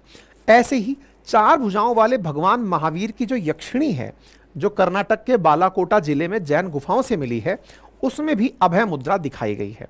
और जहां तक बात है सिखिज्म और इस्लाम की, इन दोनों ही धर्मों में ऐसी कोई प्रमाणिक तस्वीर तो नहीं है, लेकिन अभय मुद्रा का संदेश जरूर है, उनकी बातें जरूर दिखाई देती हैं। उदाहरण के लिए इस्लामिक विद्वान इख्तियार जाफरी के अनुसार ना डरने को लेकर के कुरान की सूरत नंबर 41 और आयत नंबर 30 में लिखा गया है कि ला तकाफू वला तहजुन। इसका अर्थ है डरो मत, अफसोस भी ना करो। इसी प्रकार से आपने महावीर स्वामी की यह तस्वीर आपने देख ली, मूर्ति आपने देख ली। सिख धर्म के अंदर अगर गुरु ग्रंथ साहिब का जो पहला मंत्र है, एक ओंकार सतनाम करता पूरख निर्भय निर्वय अकाल मूरत अजून सेभ गुरु प्रसाद, इसका अर्थ है कि वह केवल एक परमेश्वर है जिसका नाम सत्य है, वह सृष्टा है, वह निडर है, बिना किसी द्वेष भाव के है, वह कालातीत है, समय से परे है, उसका रूप अविनाशी है, उसने स्वयं ही जन्म लिया है और गुरु की कृपा से वो प्राप्त होता है। यानी सिख धर्म के अंदर भी निडरता और अभय की बात की गई है। इस प्रकार से राहुल गांधी जी ने इस अभय मुद्रा का जो जिक्र किया, उसका मैंने रिलीजियस कंटेक्स्ट आपको बता दिया कि वो कहां पर है। अब बात आती है राहुल गांधी जी को ये वाली जानकारी सबसे पहले बात कहां पता चली, तो कहते हैं कि वर्ष 2017 में जब राहुल गांधी जी जन वेदना सम्मेलन के अंदर बात कर रहे थे, तब उन्होंने इसका जिक्र किया था और कहा था कि इनके ही एक लीडर हैं जिनका नाम करण सिंह, इन्होंने बताया, पुराने कांग्रेसी लीडर हैं, उनके द्वारा उन्हें यह जानकारी दी गई थी कि इसका मतलब अभय मुद्रा है। तो अब बड़ा सवाल यह बना कि राहुल गांधी जी जब 2017 में इस तरह की बात हाथ वाली चीज को लेकर कहे थे, तब क्या इसका कोई प्रतिक्रिया हुई थी? क्या बिल्कुल हुई थी। कांग्रेस का जो ये पोल सिंबल है, इस पोल सिंबल से कम्युनलाइजेशन की जाने की शिकायत बीजेपी के द्वारा कांग्रेस के खिलाफ उस समय पर की गई थी। यहां पर इस तरह का चला था, बीजेपी ने इलेक्शन कमीशन के पास जाके शिकायत की थी कि कांग्रेस के सिंबल को सीज कर दिया जाए, क्योंकि इसका ये उपयोग कम्युनलाइजेशन में कर रहे हैं, जो कि रिप्रेजेंटेशन ऑफ पीपल्स एक्ट 1951 के तहत गलत है। ठीक है। रिप्रेजेंटेशन ऑफ पीपल्स एक्ट, जो कि सामान्यतया चुनावों के अंदर, चाहे चुनाव कंटेस्ट करने वाले हैं, चुनाव के रिजल्ट तक की जो प्रक्रिया है, आचार संहिता है, उन सब के लिए उपयोग में की जाने वाली चीजें। अब बड़ा सवाल ये बनता है कि कांग्रेस ने ये सबसे पहले हाथ अपनाया कब? तो कहते हैं कि कांग्रेस जब शुरुआत में एज ए पार्टी आई थी ना, तो वो सिंबल के रूप में 2 बैल लेकर आई थी। बाद में कांग्रेस का विभाजन हुआ, तो कांग्रेस के विभाजन के बाद जो इंदिरा गांधी जी वाली कांग्रेस है, उसके अंदर गाय और उसका एक बछड़ा दूध पीते हुए दिखाया गया था। लेकिन 1977 के बाद कांग्रेस को यह हाथ का चिन्ह मिल गया था। यानी शुरुआती कांग्रेस के 3 प्रकार के मतलब चुनाव चिन्ह थे। ऐसे ही जो बीजेपी है, उसको ये जो कमल का फूल है, ये 1980 में मिला था। उससे पहले जनता पार्टी के पास में एक फार्मर था और उससे पहले एक दिया जलते हुए था। ठीक है, इस प्रकार से कांग्रेस के चुनाव चिन्ह बदलते रहे। लेकिन इसकी भी एक स्टोरी बताई जाती है और कहा जाता है कि 1977 में इंदिरा गांधी जी, देखिए 75 में इमरजेंसी लगी, इमरजेंसी जब हटी, चुनाव हुए, तो चुनाव से इंदिरा गांधी जी हार गई। चुनाव हार गई तो चुनाव हारने के बाद में पार्टी के रिवाइवल के लिए वो परेशान थी कि क्या ऐसा किया जाए। तो इसके लिए कहते हैं कि वो एक संत से मिली जो देवरिया में रहते हैं। अब इस कहानी के अंदर मतलब क्या सही है क्या गलत है, हम इसके बारे में क्लेम नहीं करते, लेकिन अखबारों में जानकारी, न्यूज़ चैनल्स पर जानकारी ये है कि कहते हैं कि देवरिया उत्तर प्रदेश के अंदर एक बाबा हुआ करते थे जिनका नाम था योगीराज देहराहा बाबा। इनसे मिलने के लिए इंदिरा गांधी जी 1978 में पहुंची। तब जब वहां पहुंची तो बाबा ने अपने आश्रम में इंदिरा गांधी जी से ये बात कही कि जो हाथ है ना, मतलब यही आपकी, मतलब उन्होंने लाइन ये बोली कि आपका जो पाम है यही आपको चुनाव जिताएगा। तो इंदिरा गांधी जी ने इस बात को कंसीव किया कि मेरा पाम ही मेरे को वो करेगा। बिल्कुल जैसे कि मार्क जकरबर्ग के बारे में कहते हैं कि नीम करोली बाबा ने उन्हें कहा कि ये आधा कटा एप्पल है, यही ले जा, यही तेरा सब कुछ है। तो वहीं से एप्पल की फिलॉसफी आई। ऐसे ही कहते हैं इंदिरा गांधी जी के बारे में कि देवरिया वाले बाबा ने कहा कि तुम्हारा हाथ ही तुम्हें चुनाव जिताएगा, और इंदिरा गांधी जी ने वही बात मान करके हाथ को चुनाव चिन्ह बना लिया। तो ये देवरिया वाले बाबा संत हैं जिनकी आप तस्वीर यहाँ पर देख रहे हैं। देवरिया उत्तर प्रदेश के अंदर है और ये बिल्कुल बिहार की तरफ से लगा हुआ, यानी कि एक प्रकार से ईस्टर्न यूपी के अंदर स्थित जिला है। यहाँ पर इन संत का आज मतलब आसन भी है। यहाँ पर इन बाबा को काफ़ी ज़्यादा माना जाता है। कहते हैं कि बाबा जो है वो दुनिया को 1990 में छोड़ गए और स्वर्ग को प्राप्त हुए। ऐसी स्थिति में बाबा के द्वारा ये बात की गई। इस पर एक और कहानी आती है और वो ये है कि 1952 में जब 92 में जब बाबरी विध्वंस का मामला चला और उसके अंदर जब पैनल ने जांच करने के लिए चीज़ें बिठाई, तो बाबरी विध्वंस में भी बाबा का नाम डाल दिया गया था। बोले बाबा तो उस समय थे ही नहीं, फिर भी उनका नाम डाल दिया गया था। कहते हैं कि बाबा नदी के किनारे इस तरह से रहते हैं जिनका जो स्थान है वो बिल्कुल पानी के अंदर आ जाता है। कुछ इस प्रकार के नज़ारे बाबा के स्थान पर रहते हैं। लिबरहान कमीशन जो बैठाया था बाबरी विध्वंस की जांच करने के लिए, उसमें भी बाबा का नाम यूज किया गया था कि बाबा उन लोगों में शामिल हैं। लेकिन कहते हैं कि वो सबसे बड़ी चूक में से शामिल हो सकता है क्योंकि उस समय बाबा थे ही नहीं। ठीक है, उम्मीद है कि आपको ये सारी जानकारी कांग्रेस के सिंबल और अभय मुद्रा से जुड़ी हुई मिल गई होंगी। अगर आपको जानकारी पसंद आई हो तो साथियों के साथ साझा करें। चूंकि इसमें बहुत सारी जानकारियां इंडियन पॉलिटी से जुड़ी हुई हैं, तो आप इसके लिए हमारे जीएस फाउंडेशन बैच को जाकर ज्वाइन कर सकते हैं। बाकी एनसीईआरटी बैच नेक्स्ट मंथ खुलेगा, उसमें जिन्हें एडमिशन चाहिए हो वो वहां पर भी एडमिशन ले सकते हैं। फिलहाल के लिए इतना ही। चैनल को इतनी देर तक सुन लिया है तो लाइक भी कर दें, चैनल पर नए हैं तो सब्सक्राइब कर लें। बाकी ये जो सारा कंटेंट है जो मैंने आपको अभी सुनाया, ये अपनी पाठशाला.com जो हमारी वेबसाइट है उस पर मिल जाएगा। जल्दी ही वहाँ पर आपको सभी एग्जाम्स के लिए जो आप डिमांड करेंगे वहाँ पर टेस्ट सीरीज़ भी उनकी उपलब्ध हो जाएगी, आप उन्हें एक्सेस कर सकते हैं। बाकी जीए फाउंडेशन बैच के लिए और हमारे हैंड रिटन नोट्स के लिए अपनी पाठशाला एप्लीकेशन उपलब्ध है, आप उसका एक्सेस कर सकते हैं। आपका समय शुभ हो। बड़ों का सम्मान करें, छोटों को प्यार दें और अपना व्यक्तित्व इस प्रकार से विकसित करें कि महिलाएं आपके साथ सुरक्षित और सम्मानित महसूस करें। धन्यवाद।